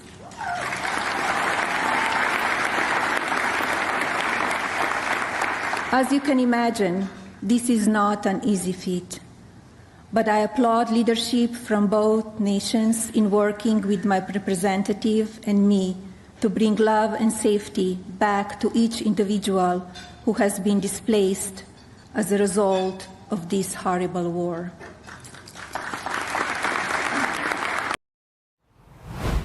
So that speech happened about 2 hours ago. Of course, you can catch that here on Right Side Broadcasting Network. I'm sure we'll be uploading that one as well.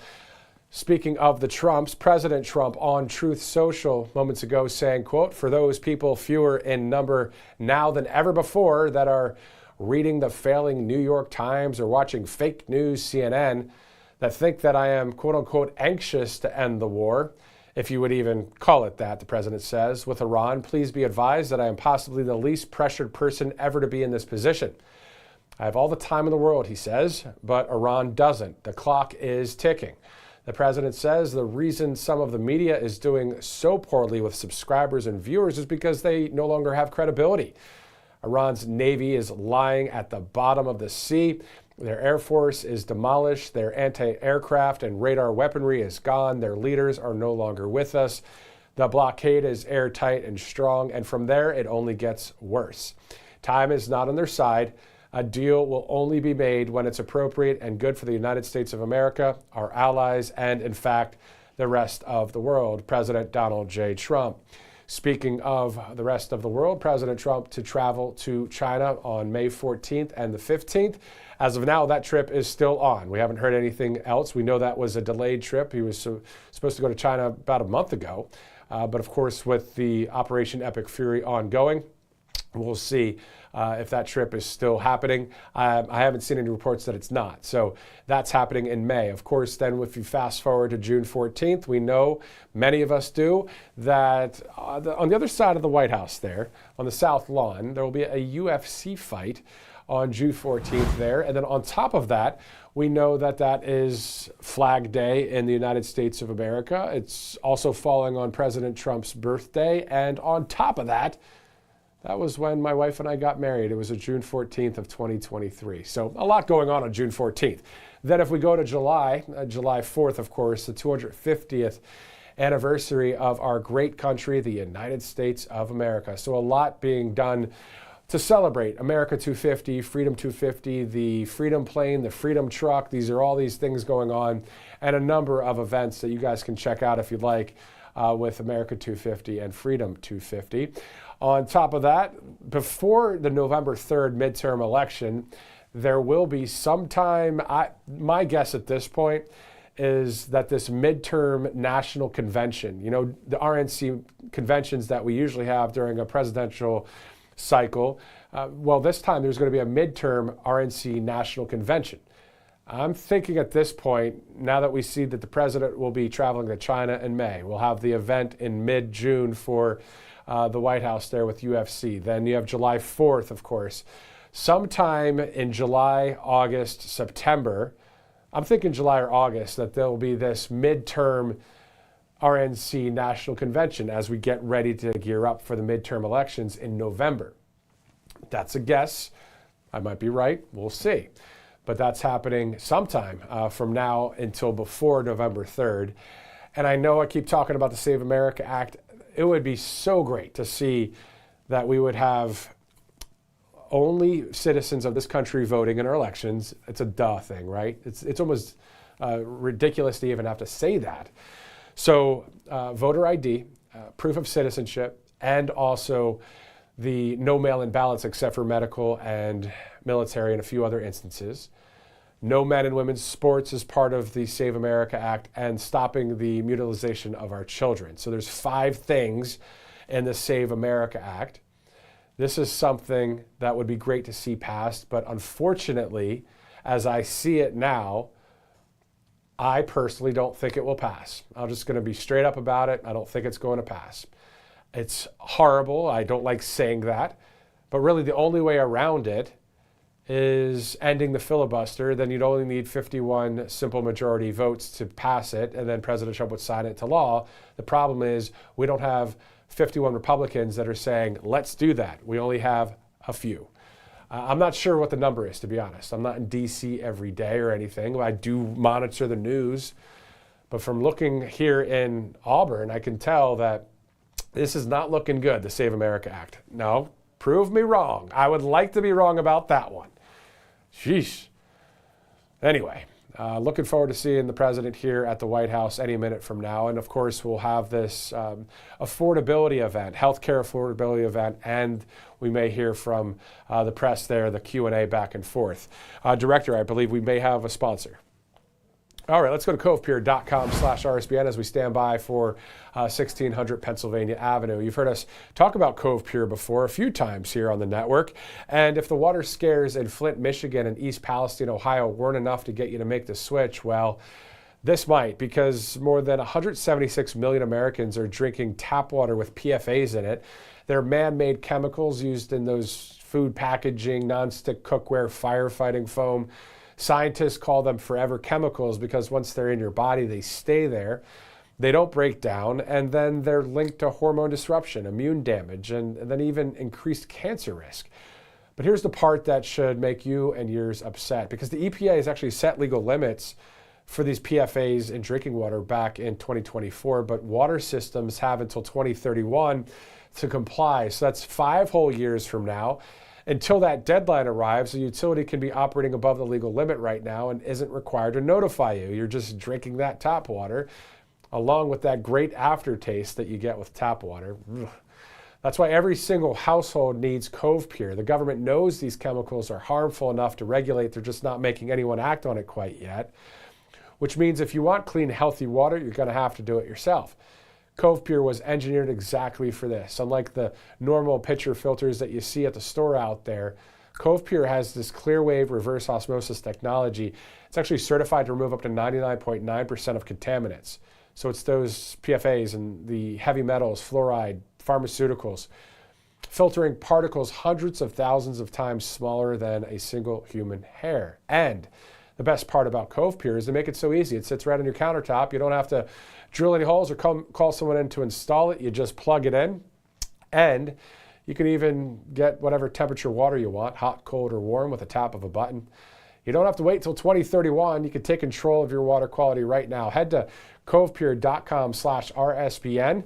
/RSBN is the way to go with this one, so you can get that $250 off right now for our viewers here on Right Side. And we're right in the middle of peak allergy season, and for a lot of people, it's hitting hard right now. It's the congestion, it's the fatigue, and that rundown feeling that seems to come out of nowhere. And it's not just the symptoms, it's how it affects everything else. Your sleep, your energy, your focus throughout the day. Most of the time, it hits right before you've had a chance to prepare. It's something that we unfortunately see year after year. That's why more and more Americans are starting to prepare ahead instead of reacting last minute. With All Family Pharmacy, you can access a number of common allergy medications like nasal sprays and inhalers, along with other prescriptions people rely on this time of year. And the process is simple. You go online, you fill out a quick medical form, a licensed doctor reviews it, and if appropriate, your medication ships straight to your door. There's no extra steps, no running around, just a simpler way to handle allergy season and have what you need on hand.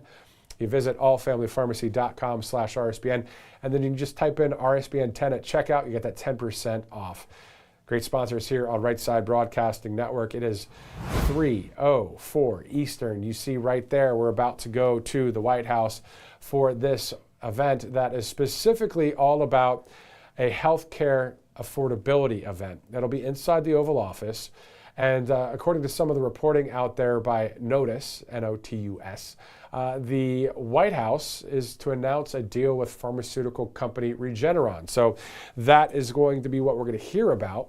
But then, of course, always interesting to hear the questions coming from some of the press there and hearing President Trump's reactions and his answers to that, as there are a number of stories within the 24/7 news cycle that we've been monitoring here at the network. Of course, Operation Epic Fury, the latest on the Save America Act, the latest with DHS when it comes to the partial government shutdown, and there's a number of other stories out there going on. Let's talk about the one that we've been talking about a few times recently, Brantley County in Georgia. I looked at the air quality index the other day on my phone and saw that in the region that we're in, actually, the southeast region, there were red and purple pockets of 194 was the read that I saw in the Alabama area.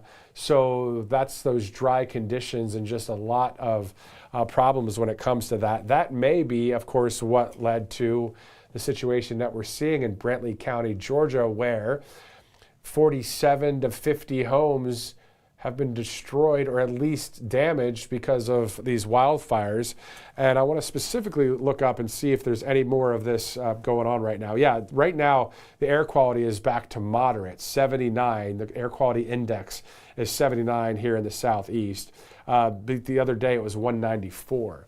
And so this wildfire that happened in Georgia was within the past 24 hours when that air quality index was awful. So we'll see what the latest is there. At this time, haven't heard of any reports of any injuries or fatalities there in Georgia. Obviously, great news, but 47 to 50 homes taken out or at least damaged from this wildfire is one of the stories we're looking at as well. As we're monitoring various stories out there, let's take a quick commercial break. We'll be right back here on Right Side Broadcasting Network. Welcome to Right Side Broadcasting Network, your trusted conservative news outlet. At RSBN, we deliver the truth when the mainstream media falls short. Since 2015, we've proudly broadcasted every single one of President Trump's iconic MAGA rallies, bringing you the excitement and energy live before anyone else. By watching RSBN, you get an unfiltered front row view of the action on the ground. We interview the crowds to give a voice to millions of Americans just like you. We show you President Trump's speeches in their entirety, free from interruptions and censorship. We cover the stories that matter to you with the integrity and passion you deserve. Thank you for choosing RSBN as your home for America First News. Together, we stand strong, united, and informed. So join us and be part of the right side of history. Hey y'all, it's Silk from Diamond and Silk Chit Chat Live. Look, don't forget to watch my show right here at Right Side Broadcasting Network, and I want you to support Right Side Broadcasting Network. It's imperative that you do so, okay? Bye-bye.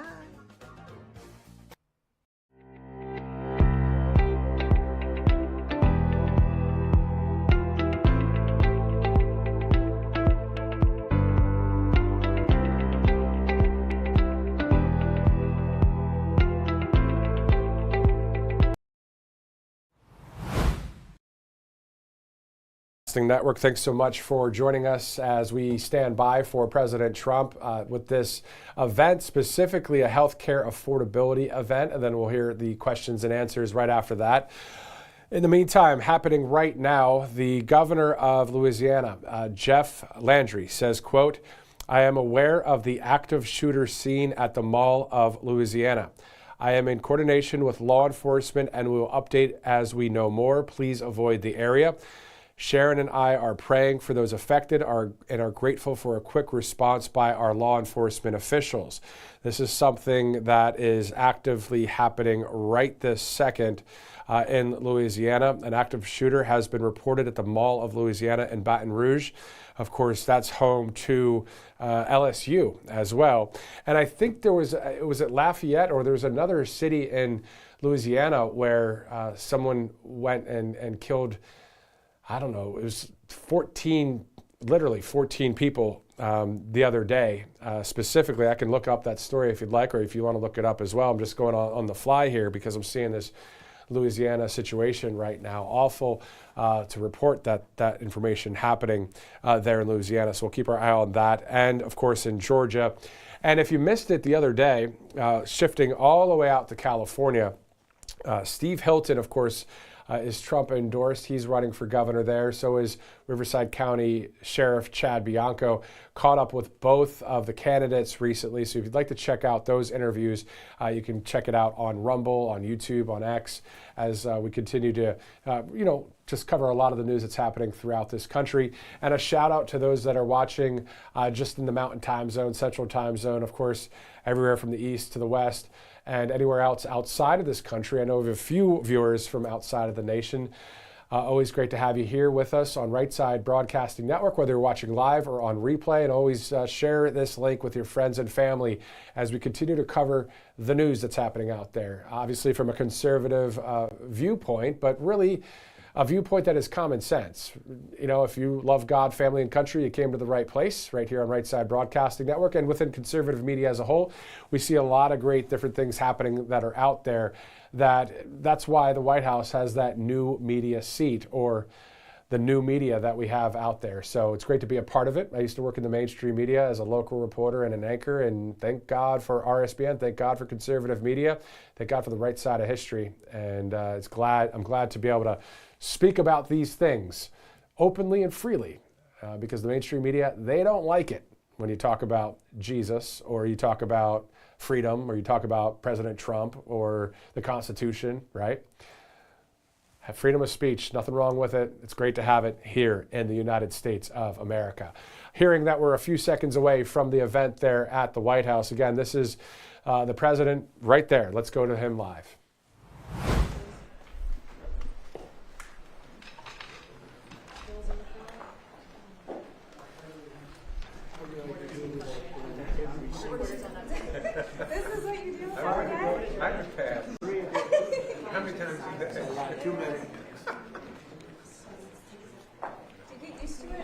Yeah, you get used to it.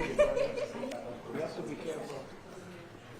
Every question's a hit. With you, yeah. Imagine Travis grows up to be president of the United States of America. You have a picture of him with President Trump when he's 2 years old. That would be the story. I got faith in it. Could have a picture. By the way, President holding Travis. Good guy. Are you all set? All set, sir. Well, thank you very much. And today I'm thrilled to announce that one of the most respected pharmaceutical companies anywhere in the world, frankly, I know it very well, is Regeneron. And it's agreed to offer their prescription medications at heavily discounted most favored nation prices. In other words, the numbers will come down at levels that nobody's ever seen before. The whole most favored nation thing that we've been able to do with Bobby and Maz and everybody behind me, Marty, has been incredible. It's the biggest price reduction in drugs in history. By itself, we should win the midterms, but it doesn't work that way, unfortunately. It doesn't work that way. People forget too quickly, but we'll have it's the biggest cut in drug prices in the history of our country by many percentage points. With this announcement, 17 of the world's largest pharmaceutical companies, representing 80% of the branded drug market, have now agreed to sell their drugs to American patients at the lowest prices anywhere in the world. We're going to have the lowest prices in the world. This will result in the largest drop in prescription drug prices in the history of the United States of America. I mean, that should be front page news, but it won't be.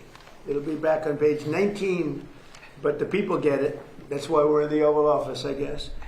I want to thank Regeneron CEO, a friend of mine for a long time, good guy, great guy, CEO Len Schleifer, and Chief Scientific Officer George Yankopoulos, who are two fantastic people in the medical world, very respected. We're also joined by Secretary Robert F. Kennedy Jr. Bobby, thank you. Secretary Howard Lutnick, Administrator of the Centers for Medicare and Medicaid Services, Dr. Mehmet Oz, who's doing a fantastic job. They all are. FDA Commissioner Marty McCary, and Chief Counselor of Health and Human Services, Chris Klump. Thanks, Chris. Great job you're doing, Chris, wherever you may be. Thank you, sir. For decades, Americans have been forced to pay the highest prices in the world for prescription drugs, by far. Prices that were many, many times what the rest of the world was paying. Because we had a president that didn't know what they were doing, or they weren't able to get other countries to agree to it. I was able to do that because I used tariffs. I said, if you don't agree to it, we're going to put tariffs on your country. And they said that we would be honored to do it, sir, after telling everybody no, including me. But they agreed to do it. The United States is just 4% of the world's population, and consumers only 13% of all prescription drugs. Yet pharmaceutical companies have been making 75% of their profits from American customers. So think of that. With 4% of the population and doing only 13% of all prescription drugs, the companies make 75% made. I don't know, maybe, hopefully they continue, because actually it's not as bad for them as it sounds. In fact, many of their stocks are up, because actually when the price goes up on the one end, they make up for the price coming down in the United States. So it really worked out pretty good. To address this chronic unfairness, I signed an executive order instructing my administration to do everything in our power to slash prescription drug prices for Americans while getting other countries to pay more, in many cases much more. But their other prices doubled, and sometimes they tripled, and ours would go down by 60, 70, 80%, even more. Today we're building on our unprecedented success with Regeneron, committing to offer all new drugs moving forward at most favored nations prices. They'll make their current drugs available to Medicaid and MFN. That's most favored nation. Additionally, they'll also offer their current drug, Praluent, which is the lower cholesterol and fight heart disease, to all consumers at dramatically lower cost. It'll come down from $537 to $225 and be available at TrumpRx.gov. I didn't put the name, Bobby did and Oz did. It's true, actually. Remember I came in, I said, what's this? But they said, it'll be better, it'll sell better, would you help us? So I now have my name on medication. But it's doing great. I hear it's setting records, actually. I was watching the other day. Mark Cuban, of all people, said it's amazing what Trump has done with this. I can't believe when I heard him say that. I was sort of in a state of shock. But others have said it too. This whole thing it's turned out to be hot. So that's TrumpRx.gov. The company will also invest $27 billion to build up research and development and pharmaceutical manufacturing here in America, which is a big thank you very much. Today I'm also announcing that the FDA has just approved a new drug from Regeneron called Otarmany, a gene therapy curing a rare disease that causes deafness. You know, people are totally deaf, and it's amazing. I've seen some work on it. It's actually hard to believe. We're going to talk about it in a minute. Normally, cures for rare diseases can cost millions of dollars, and really the results aren't that good. But in this case, I'm pleased to say that Regeneron will be giving this away for free for a period of time, for free. And here with us is 2-year-old Travis Smith. He was born deaf. Was he totally deaf, Joe? Pretty much, right? 100%. Wow. This is 100%. He was 100% deaf, but he took this miracle cure, and now he can hear his mom, Sierra, say, I love you. And Sierra, could you maybe say a few words? That's really incredible. It's absolutely incredible. Regeneron works miracles. Yeah, he didn't know his name. He couldn't hear me tell him how much I love him. And now with Regeneron and this amazing surgery, he can listen to music, and he loves it, and he loves to dance, and he loves instruments, and I'm so proud of him. He's been so brave through all of this. And yeah, now he can hear, and he has a bright future ahead of him, and I'm so thankful to everybody on the Regeneron team. Oh, that's incredible. I mean, even the fake news has to be impressed with it. They'll find a way to make it a bad story. He doesn't hear perfectly, but he actually does. It's about 1% off. They'll figure a way. How are you going to do it? You got to explain. No, they're genius. They are genius. I respect them a lot. But I just want to thank you, Sarah. That's incredible. You and your family. Thank you for having us. He's a beautiful person, too. That's a beautiful boy. Thank you. Thank you. His life is a happier life? Oh, yeah, he is so full of energy and love now, and he was such a So you serious see baby. such a difference. Yeah, he was such a serious baby. And he before was that, full it of was fun. he didn't. It's very tough for. For sure, he can't tell me what he wants or what he wants to eat or what he needs, and now he'll be able to do that. And Wow. it's life-changing. That's a great job they've done. I want to thank Regeneron and other companies for doing their part to bring down the cost of health care for all Americans under our Most Favored Nations agreement. We've secured gigantic discounts with price differences from 4 to 5 and even 600%. 600%. One of the most popular weight loss drugs has gone from $1,350 a month to as low as $199 a month.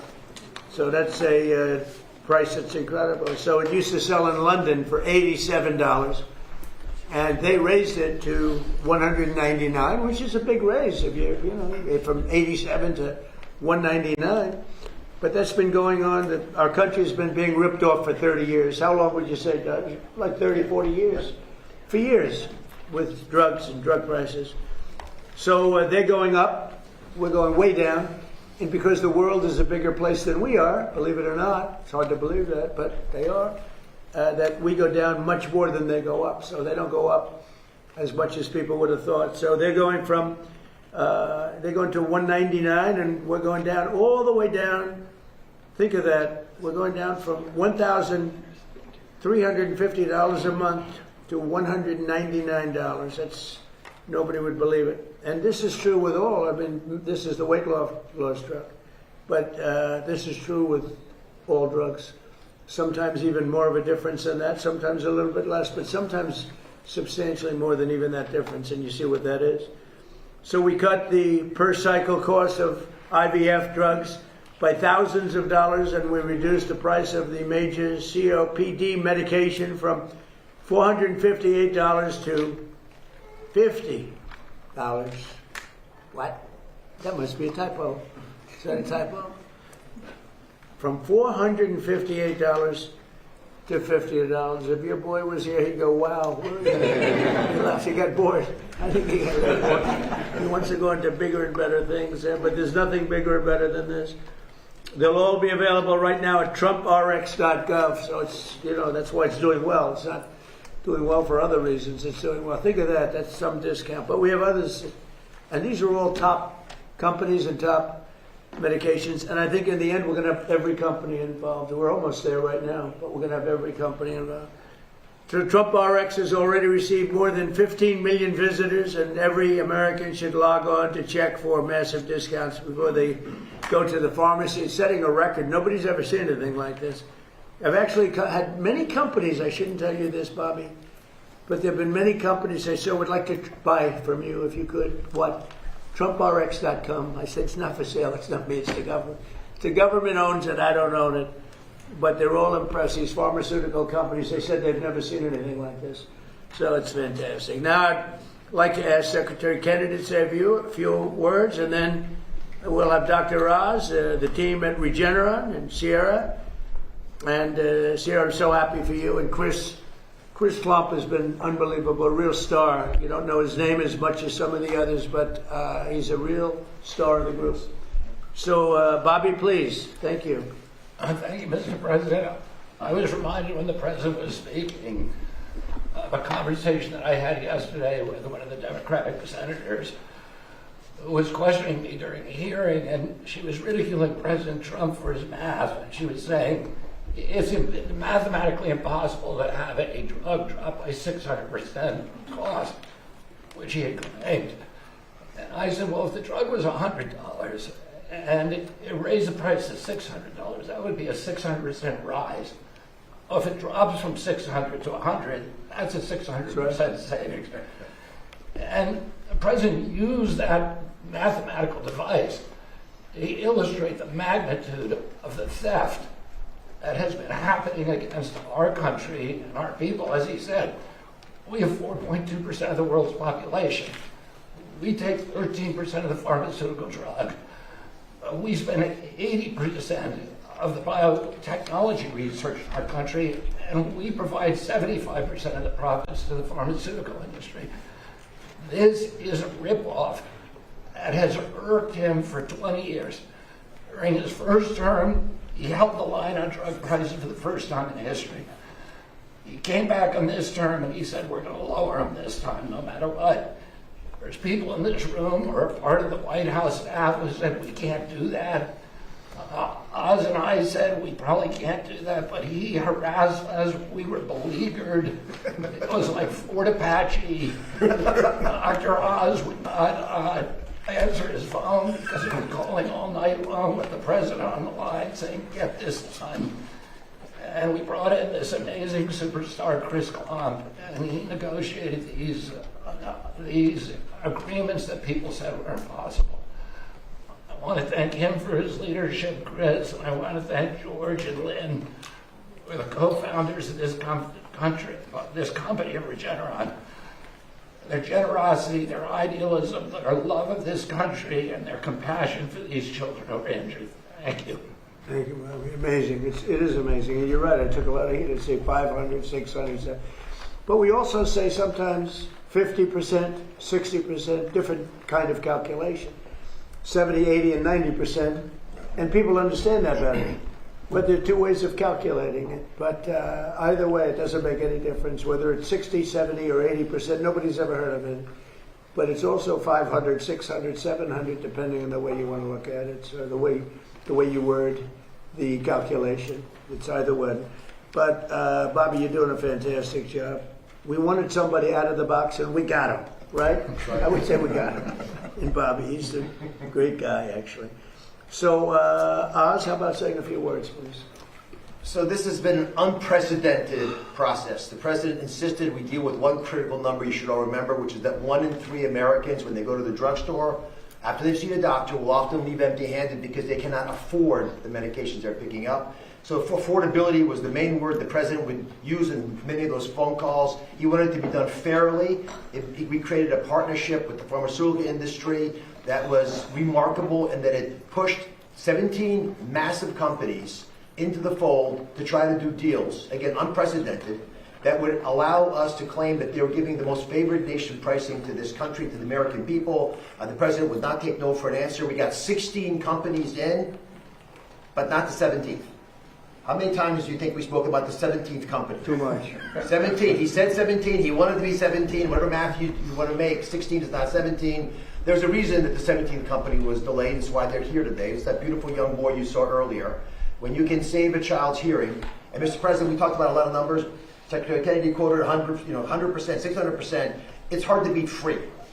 Free is the best price, and that's the starting price with the president oftentimes, and that's what this wonderful company's agreed to. I want to applaud TrumpRx.gov, a remarkable site created by Joe Gebbia. Ed Korstein has done a wonderful job with 0 glitches, serving more than 10 million individual unique Americans so far.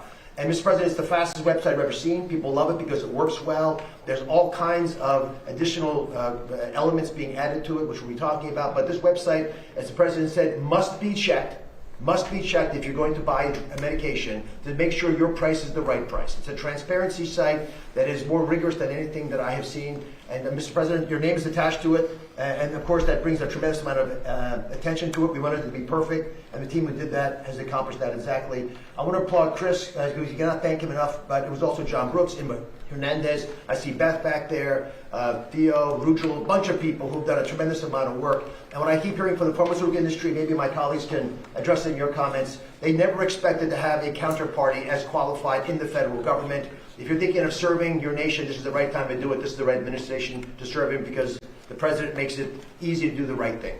Gentlemen. Okay, thank you. Mr. President, Secretary Kennedy, Secretary Lutnick, Commissioner Macri, Administrator Oz, and I guess Superstar Klomp. Thanks for having us here on behalf of all of Regeneron. For those of you who don't know me, I'm Dr. Len Schleifer, President, CEO of Regeneron, and with me is Dr. George Ankopoulos, President and Chief Scientific Officer of Regeneron. And together, well, I should pause there, I just realized something. I'm a president, he's a president, he's a president, and all three of us grew up in Queens, New York. That's right. So there's something maybe that was going on back then that was good. I'm not sure about now. So anyway, together we founded, George and I founded Regeneron, and have built it over the past 4 decades. Today we are here. We were not pushed to be here. We are happy to be here because it marks an important step to lower drug prices. We've been arguing for more than a decade that other wealthy nations have been getting a free ride on American innovation. Just like in defense, but they've been getting in health defense a free ride. And now President Trump is putting policies in place to force these nations to pay their fair share, which will in turn lower prices for Americans. It's a good deal. But we have to remember this is just the beginning. The most important battle we all face is disease itself. We have to recognize how hard this fight is. For most major diseases that you or your loved one might suffer from, like Alzheimer's disease, to cancers, to genetic diseases, we are very far away from a cure. And we have to understand that discovering cures is perhaps the hardest scientific challenge humans undertake. Much harder than getting to the moon, not that we don't like that, but much harder than even getting to Mars or making the next generation of cell phones or electric cars. Hard like staring into the unknown for years, sometimes decades, with no guarantee that anything you're doing will ever make a difference for somebody like Travis. Regeneron is a great example of both the difficulty of the challenge, but also of the potential reward. We spent 25 years and billions of dollars, not millions, billions of dollars before we produced our first important medicine, or even earned our first profit. Maybe we should have been or might have been fired, but we stuck with it. Our relentless commitment to disruptive innovation ultimately turned us into one of the most productive biotechnology companies in history. We have produced, thanks to George and his team, new medicines at the rate of about 1 important medicine a year for the last 15 years, including truly miraculous advances impacting millions of lives. And we have 2 people here who are living proof. Mr. President, when you were ill with COVID, it was Regeneron's monoclonal cocktail that you affectionately dubbed the Regeneron. We love it. And that helped save your life. That was invented by George right here and his team. George? Well, in addition to the president, we had a few minutes ago Sierra's beautiful boy, Travis, who was born without the ability to hear, as you heard from Sierra. And the same company and the same dedicated team of scientists that helped save the president's life also delivered a first-of-its-kind gene therapy known as autonomy. So Travis can now hear his mother, as she told you, tell him that she loves him. Hard to think of a greater gift. And just like you, Mr. President, who made our antibody treatment for COVID free for all Americans and thus saved many lives, we have made the decision, the unprecedented corporate commitment, to provide this first-of-its-kind gene therapy for hearing loss free to all the children in the United States who can benefit from it. And we do this, why? To hopefully highlight the power of disruptive biotech innovation and all the good that it can bring to all of our lives and our health.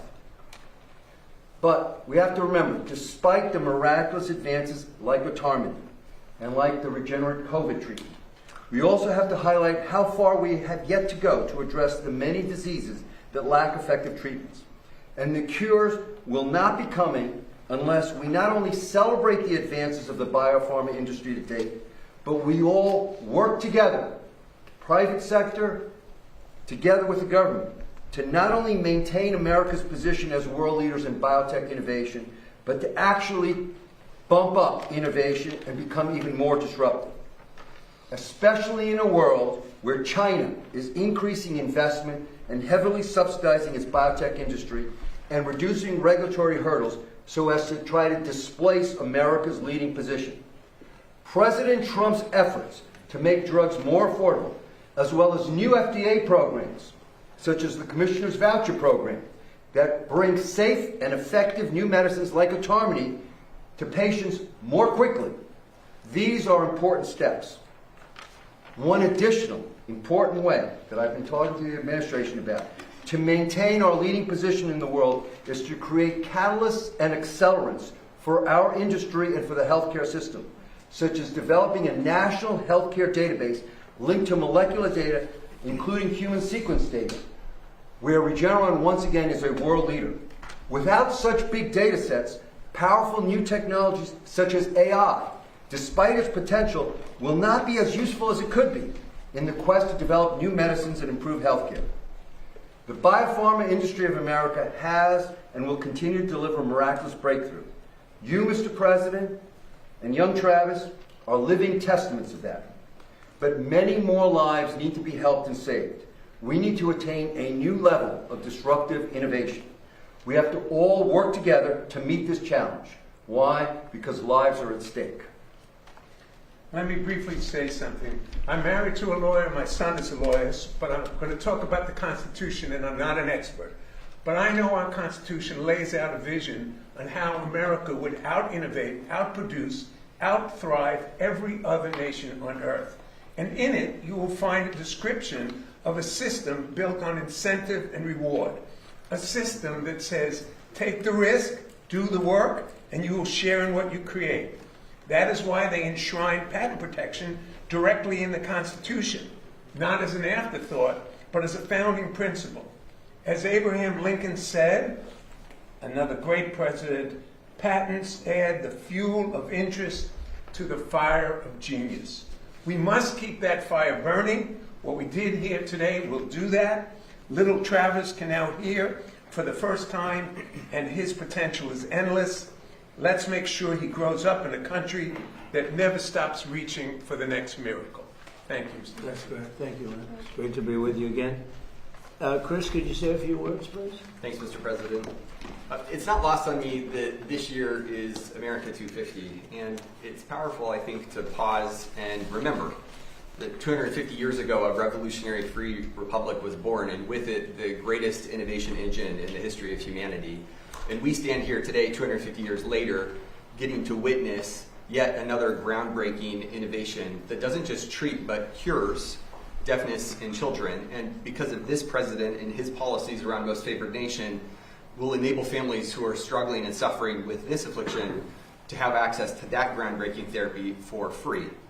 Now, as the president mentioned, we've negotiated the 17th of 17 agreements. This represents 86% of the branded pharmaceutical drug market in the United States. But anyone who knows us knows that we're not done. That's a milestone. It's not the finish line.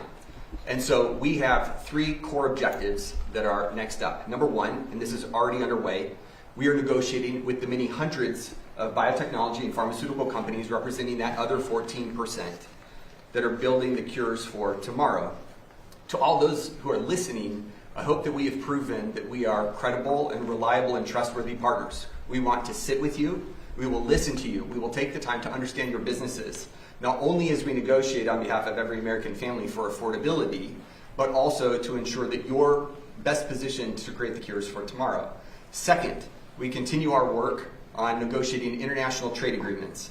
59 days after we stood in this office and President Trump, standing with Albert Bourla from Pfizer, announced the first of the 17 MFN deals, together with our colleagues from the Department of Commerce under Secretary Lutnick's leadership and from the U.S. Trade Representative's office under the leadership of Ambassador Greer, we negotiated a landmark agreement with the government of the United Kingdom in which they agreed to increase significantly the amount that they spend on branded pharmaceuticals for the first time in 26 years. That work continues with other countries. And third, we will continue our work with our partners in Congress to codify the principles that underpin these most favored nation deals so that these savings for American families and this innovation that is unleashed at the same time persists for decades to come. So that the 1 in 3 or 4 families that Dr. Oz mentioned, standing at a pharmaceutical counter or pharmacy counter right now, wrestling with the decision that no family should have to make of whether or not they can pick up their prescription because they can't afford it will no longer be the case. And at the same time, we know that there are roughly 20,000 known diseases in the world, and we have a treatment or a cure for fewer than a quarter of those. And so this president and his policies is not only safeguarding affordability for American families, but is ensuring that we continue to bet on American exceptionalism. We bet on innovation. We bet on the principles that have taken us to this place in 250 years for the next 250 years. Thank you, Mr. President. Well, thank you, Chris. Great job you do. Maybe you want to talk about rescheduling while we're here, and just say what you're doing and the progress that you've made. Right. Well, Mr. President, today is another promise made, promise kept day. On December 18th, you signed an executive order on increasing medical marijuana and cannabidiol research, and today we delivered on that promise. The Acting Attorney General this morning signed an order that moves into Schedule 3 medical marijuana products that are FDA approved or that are state licensed. This is a giant move forward to implement your promise, and it's actually a campaign promise that you made. You said we're going to move into Schedule 3 to increase the research on these medical products. And just wanted everyone to know that, one, you make promises, you keep them, and two, what does Schedule 3 mean for state licensed medical marijuana products? We will begin implementation right away of this order. It does not legalize marijuana. It makes it easy for the researchers to actually study and understand medical marijuana, especially in populations that are using it. We know that 1 in 10 seniors right now use medical marijuana in the past year, and they report that it really helps them, but we don't have the science or the understanding to guide the patients and the doctors, and so both patients and doctors are flying blind without knowing how they interact with other medications because the research has been difficult to do. And so your promise today says those state licensed medical marijuana products are now in Schedule 3, and we expect the research to significantly increase so that we can understand how to guide patients and doctors in this effort. And there will be additional actions that will come this summer to do an expedited hearing for the administrative hearing of the Department of Justice for all of marijuana to move into Schedule 3. And the military is very happy about it, and a lot of people suffering from big problems, which this seems to be the best answer. They're very happy about it. So the rescheduling is starting, and that's a big thing, rescheduling. They kept saying, what about the rescheduling? And so, great job. I appreciate it. I want to thank Mr. and Mrs. Howard Kessler. He's one of the most successful men in the world, actually. And he had some medical difficulties, and he came upon this by accident, in a way. And he said, well, he had to go through a lot of different medications. And he said this was the one that was much better than anything else. And so he experienced it. He didn't benefit by it other than from the standpoint that he lives a much better life now. So hopefully you don't need it, but if you do need it, I hear it's the best of all the alternatives. But I want to thank Howard Kessler and Michelle Kessler. They really pushed this very hard. These are two people, very straight arrows. They're not into marijuana. They're not into anything. But he found this answer, and he said, he's doing it for other people. And so Howard and Michelle, probably they're watching or they'll be hearing about it, but they worked very hard to get this done, and it's an honor, and you've done fantastically. You all have, and I appreciate it. And a man who's doing an excellent job is Howard Lutnick. He's in a little different sphere. He's not in the medical sphere, but he knows what it all means.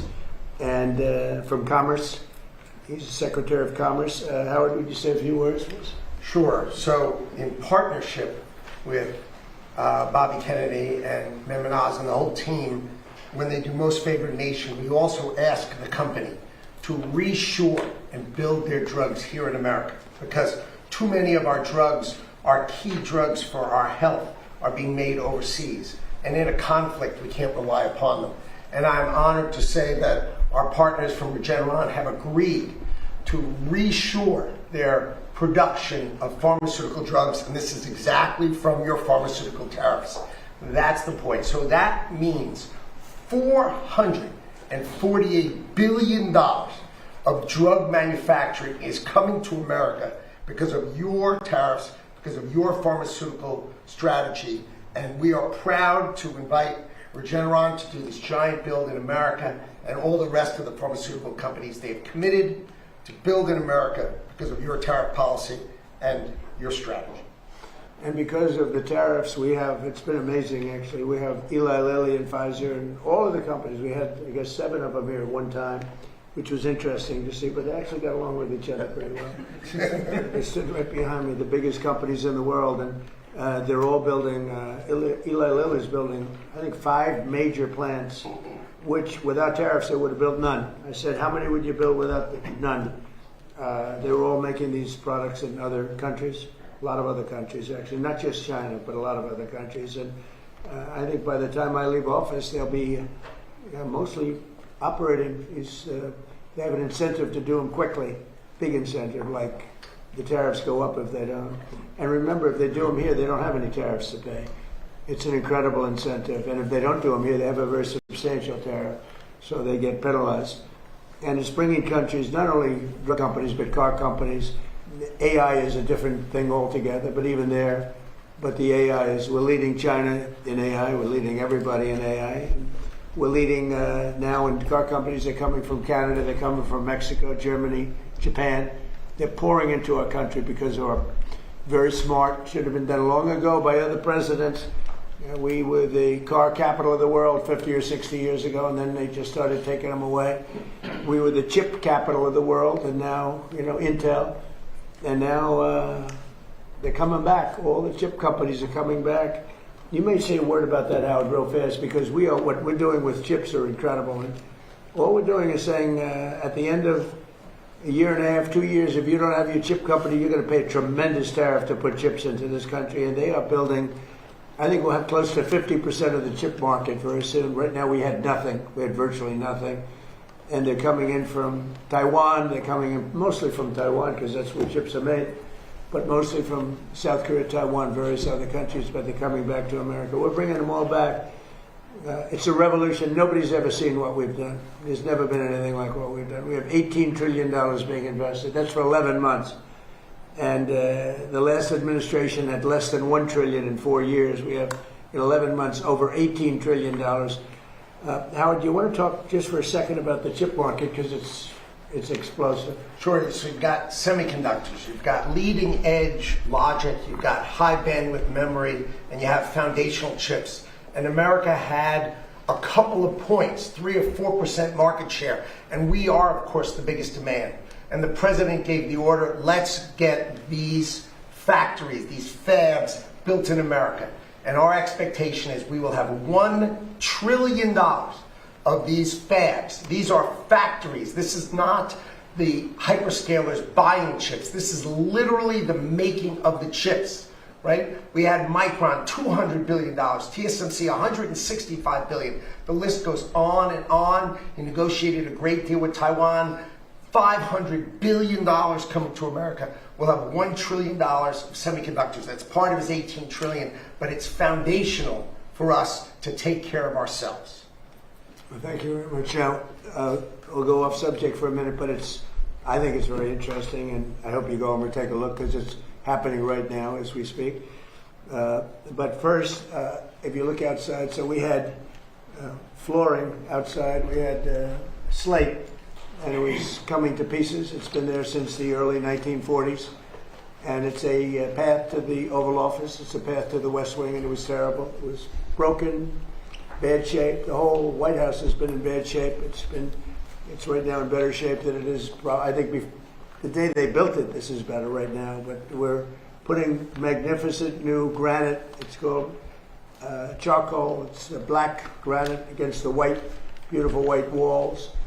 We've stripped all of the paints off. We had 200 years of paint, and we've redone it, and it's beautiful. And you can see the building, but you can also see the columns, everything else. But we're replacing, and they're working right outside if the press wants to go and take a look at what they do. Really pros. You see the word large slabs of black granite. Granite is rated as, this particular granite, over a 1,000,000-year life. As an example, concrete gets rated for about 200 years if you get very high grade. This is it's rated over. Can you imagine? Nature produces something better than you can make. So it's very interesting. It's a beautiful job they're doing. And it's highly polished granite in the areas you don't walk on. And it's called flame finished, the areas that you do walk on, there's no slip. So it's a beautiful job, and it's going up nice. And if you want to take a look outside the window, so that's replacing a stone that was here from the early 1940s, a little before that. And you'll see the ramp, too. We're keeping the ramp. That was for FDR. He needed a ramp, as some people would know. And in his honor, we're leaving it. I wanted to leave it. It means something. The other thing that we're doing that's taking place right now is the Lincoln Memorial has a beautiful reflecting pond or lake. They call it a pool, lake, and pond. Everything is different, but the word reflecting is a good term. It was built in 1922, and it was built out of granite and various stones on the bottom, and it never looked great because that's not really meant to be a stone that's underwater for that much of a period of time. It's about 1.5 to 2 feet deep. You all know it well. That's where Martin Luther King gave his great speech, and he had 1 million people, and I had the same exact crowd, maybe a little bit more, but they said I had 25,000 people on July 4th. I have pictures of Martin Luther King's crowd, my crowd, it's the exact same, everything, but it was 70 years difference. The exact same crowd, but I actually had more people, but that's okay. They gave him 1 million people. They said 1 million people. I had 25,000 people. So, but these are the things that you get with we had on July 4th a few years ago, first term. So you have this reflecting lake pond is incredible, but it was terrible. The condition, you all know it. A friend of mine came from Germany to see me, and he said, "Oh, we went over. It's so sad." What's sad? This is a number of months ago. He said, "It's filthy, dirty. The water's disgusting looking. It's not representative of the country." And I said, "Well, I'm going to have to go take a look because, Secret Service doesn't let you just walk around too freely, actually." And I went over there with Secret Service in tow, and I said, "Isn't that a shame? It's terrible." And so they had bids from the Biden administration, Sleepy Joe, and they had bids for years. They were going to do something to fix it, but they never got it done. And it's so important for our country. Everybody knows this. It covers the Washington Monument, Lincoln Memorial. It's in between. It's 2,200 feet. That's taller than any building in the world if you lay it down on its side. Think of it, 2,000. That's a long, over 2,000 feet long. So it would be many swimming pools, many, many, many stacked up together. But it would be the equivalent of the tallest building in the world, plus laid down on its side. So it's very big. It's very wide, actually. It looks narrow because it's so long. And so the pricing was coming in over the years, but it came in sort of recently that it was going to cost $301 million to fix it. It was going to take 3.5 years. So they had to take all the granite out, which is there again, 1922. And it was leaking like a sieve. You couldn't keep water, couldn't keep anything. Granite's not the right stone for that. Right stone for that, but not for that. And I said, I have an idea. It's $301 million. It was going to take 3.5 years. So remember those numbers, $301 million. This is a business study. And it was going to take 3 to 3.5 years. And over the years as a developer, I've probably built more than 100 swimming pools, different buildings I built. And I have some really good pool builders. I also had some really bad ones, but we took care of them. They didn't last too long, Howard.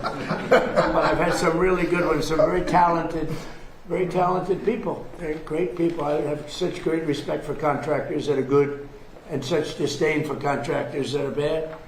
They charge you more money and they give you a bad job, but we don't accept it. But over the years, I've had 3 or 4 really good ones. I took the best of the 3. I had all 3 go, but I ended up taking the best. And I said, "Would you take a look at this? It's 2,200 feet long." He said, "What do you want me to look at?" I said, "Have a little swimming pool. Think of it as a swimming pool." I said, "Oh, how big is it?" I said, 2,200 feet by 167 feet wide. He said, "That's the biggest swimming pool." He said, "I've been doing this for a lot of years, so I've never heard of a pool like that." I said, "Well, you'll see, it's a reflecting pool." And very very big signal, and very important for Washington, D.C., where we, by the way, have almost no crime, I have to say. That's maybe more important than talking about this. We have the crime down from a tremendously high, one of the worst in the country. We have almost no crime. People are walking around, restaurants are opening all over the place, and places bustling. But that makes us even more important.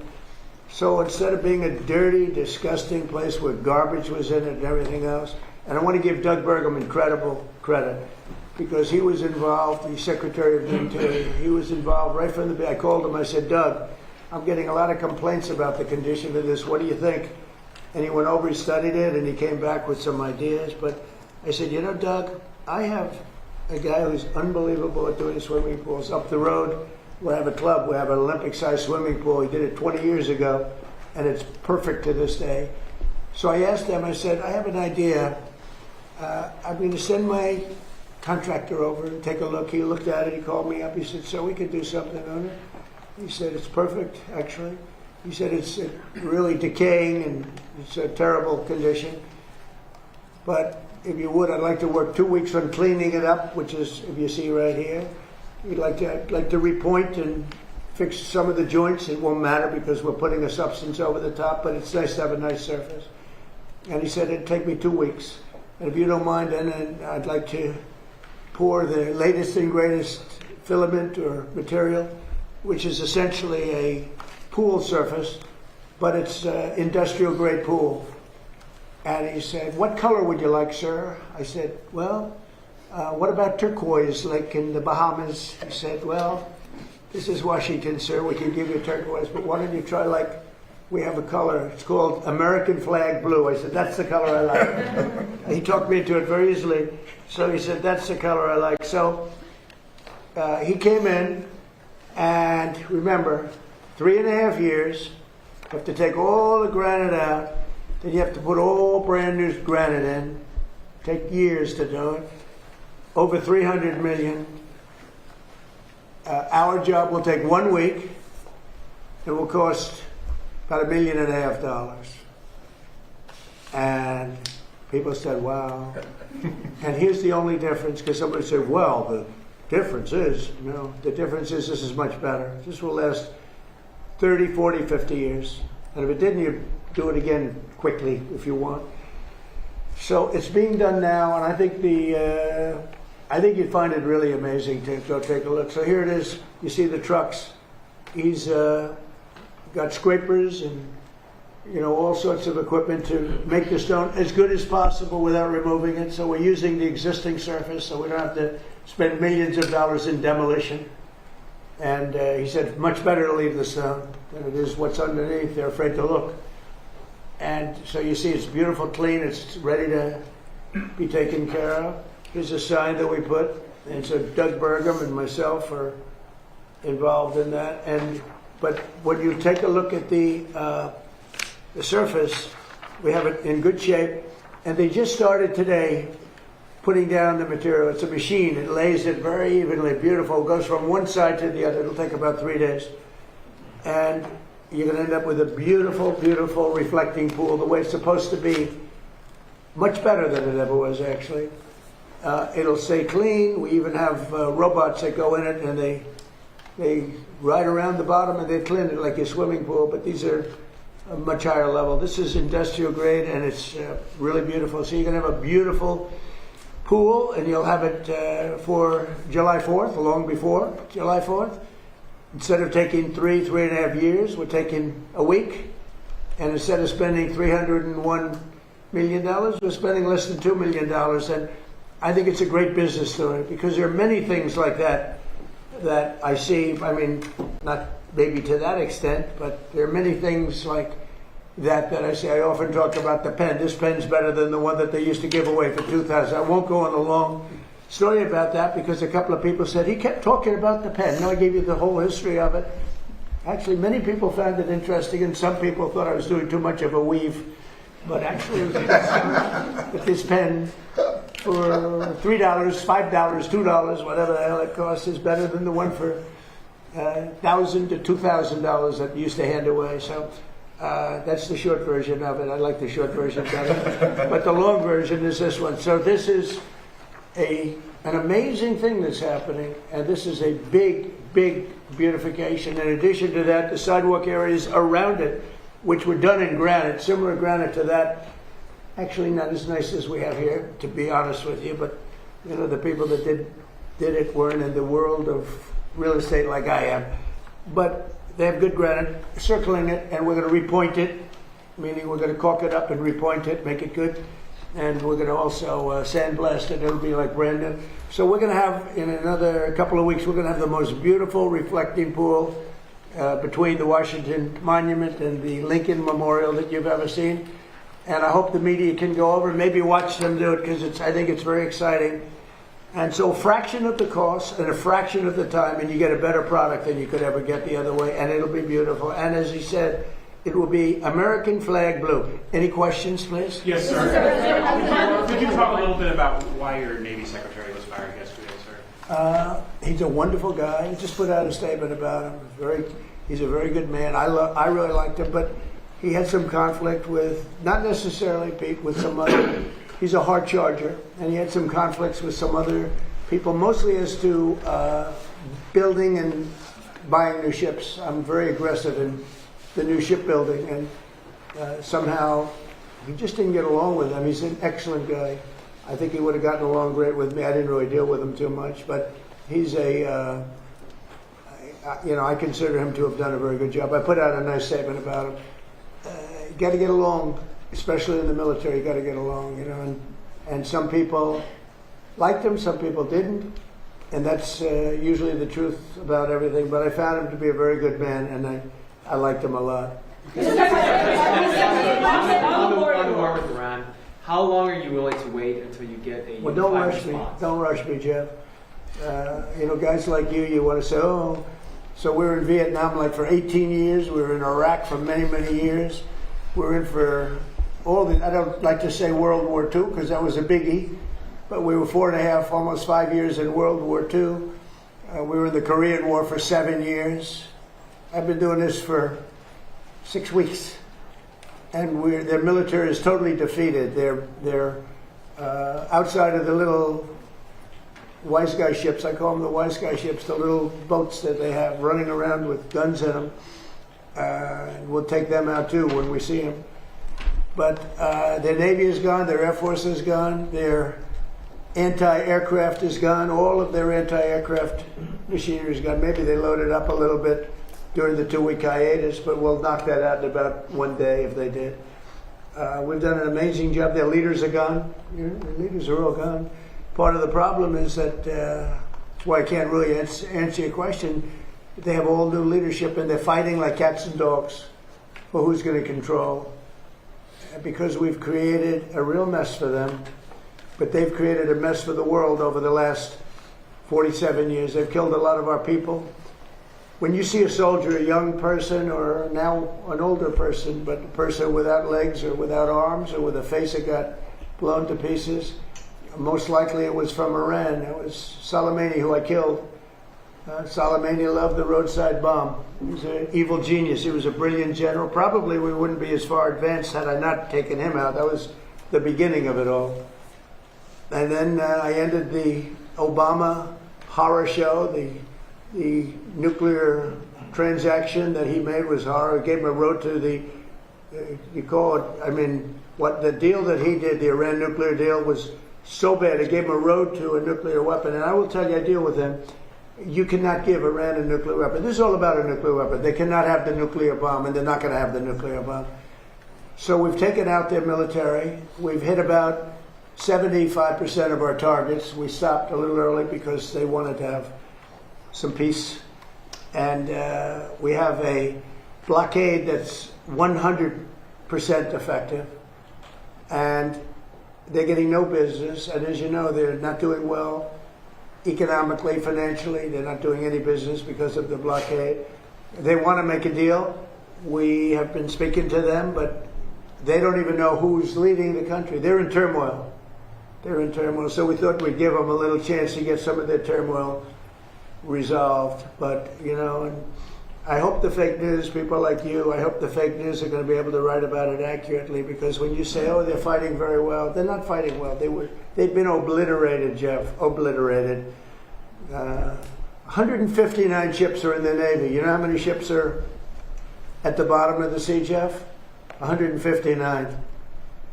So, and if you read the New York Times, the failing New York Times, subscriptions are way down, as you know.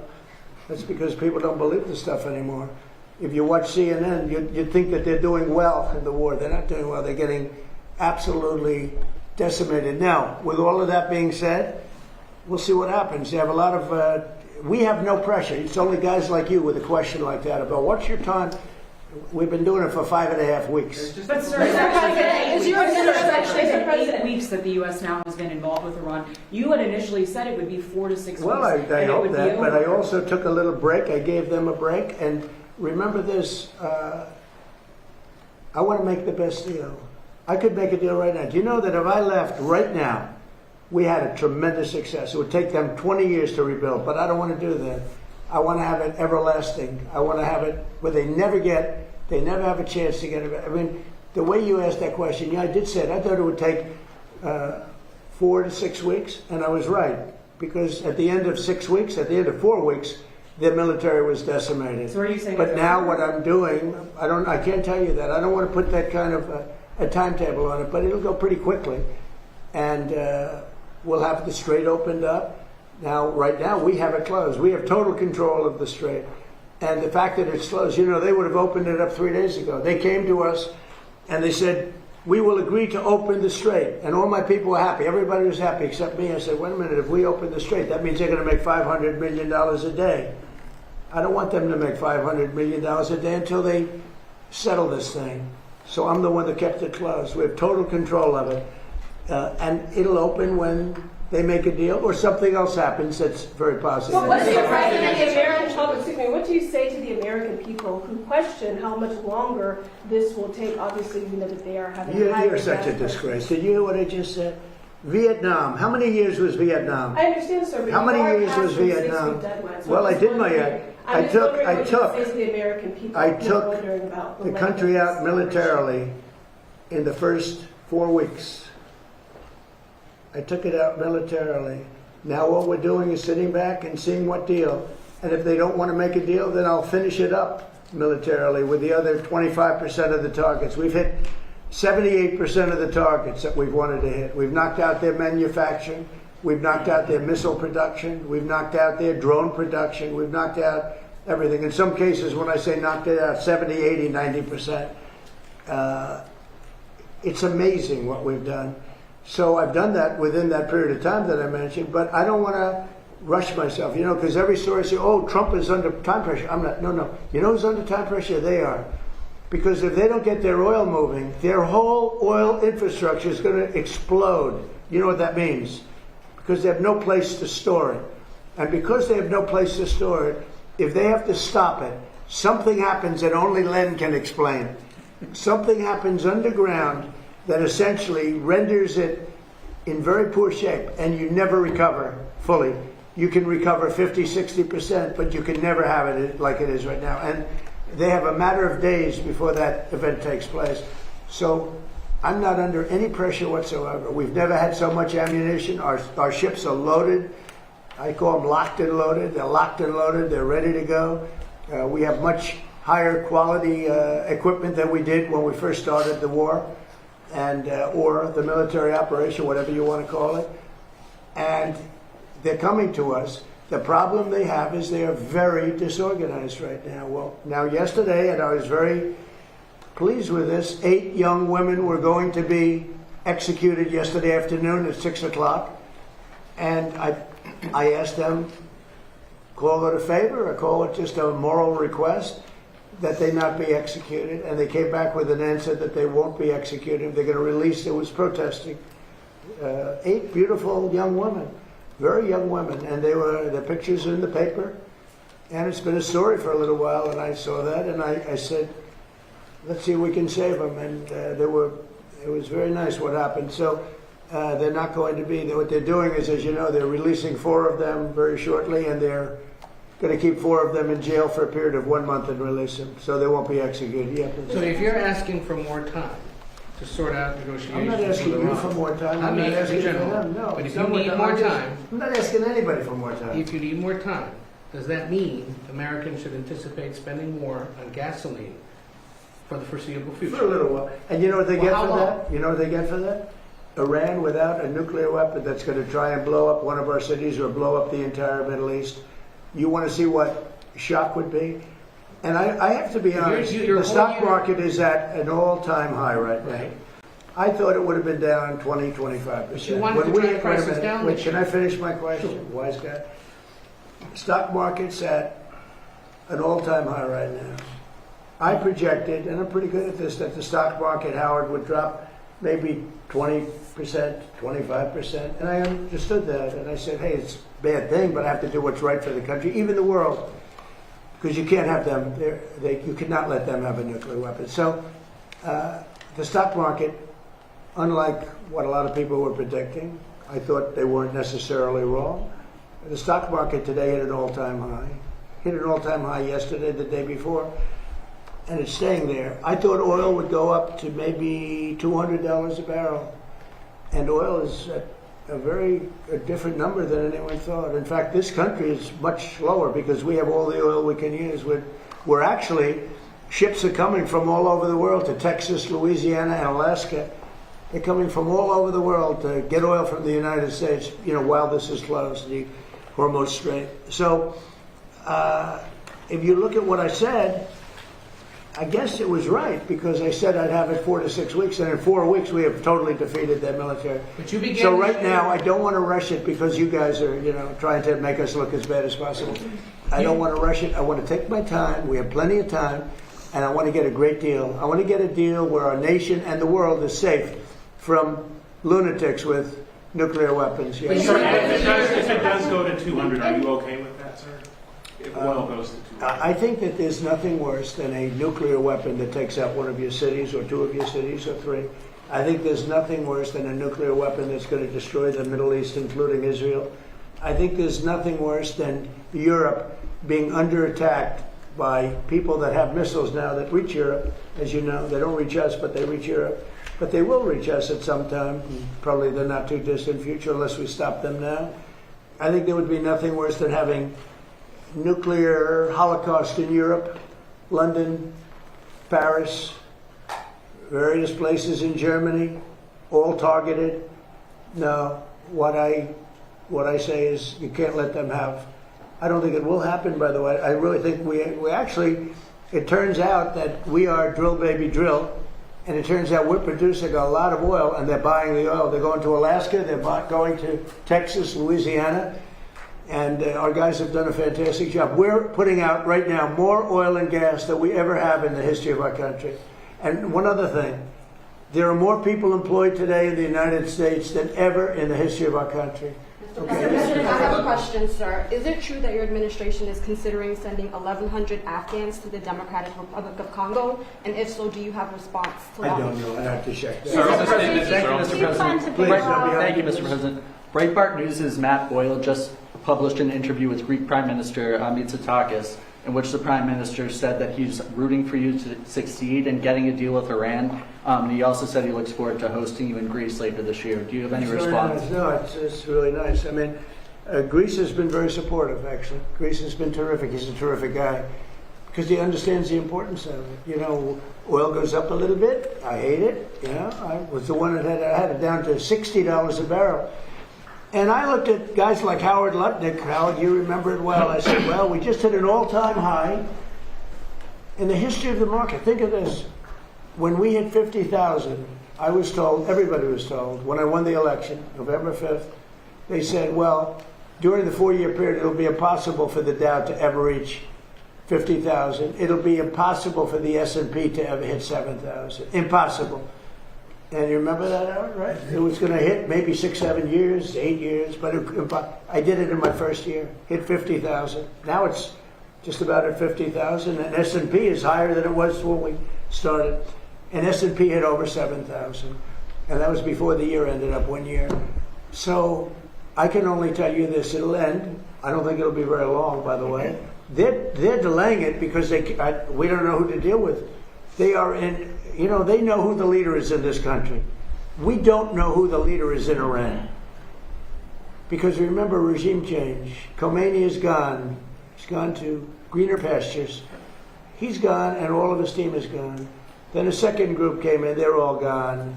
And now you have the third group, and they're a little concerned about being gone too. Sir, would you use a nuclear weapon against Iran? You posted on Truth Social a few weeks ago. We don't need it. Why do I need it? Why would a stupid question like that be asked? Why would I use a nuclear weapon when we've totally, in a very conventional way, decimated them without it? No, I wouldn't use it.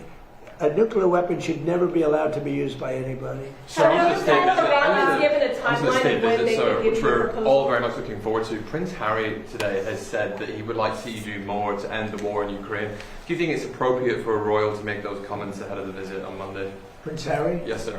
How's he doing? Well, he's in How's Ukraine. his wife? Please give her my regards, okay? No, I don't know. I know one thing. Prince Harry is not speaking for the UK. That's for sure.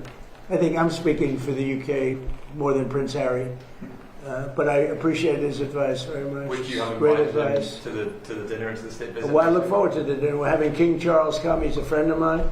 We're really looking forward to it. We've spoken, and we're going to have a great time. I tell you, if I had that ballroom built, it would be filled. I wish we had more seats.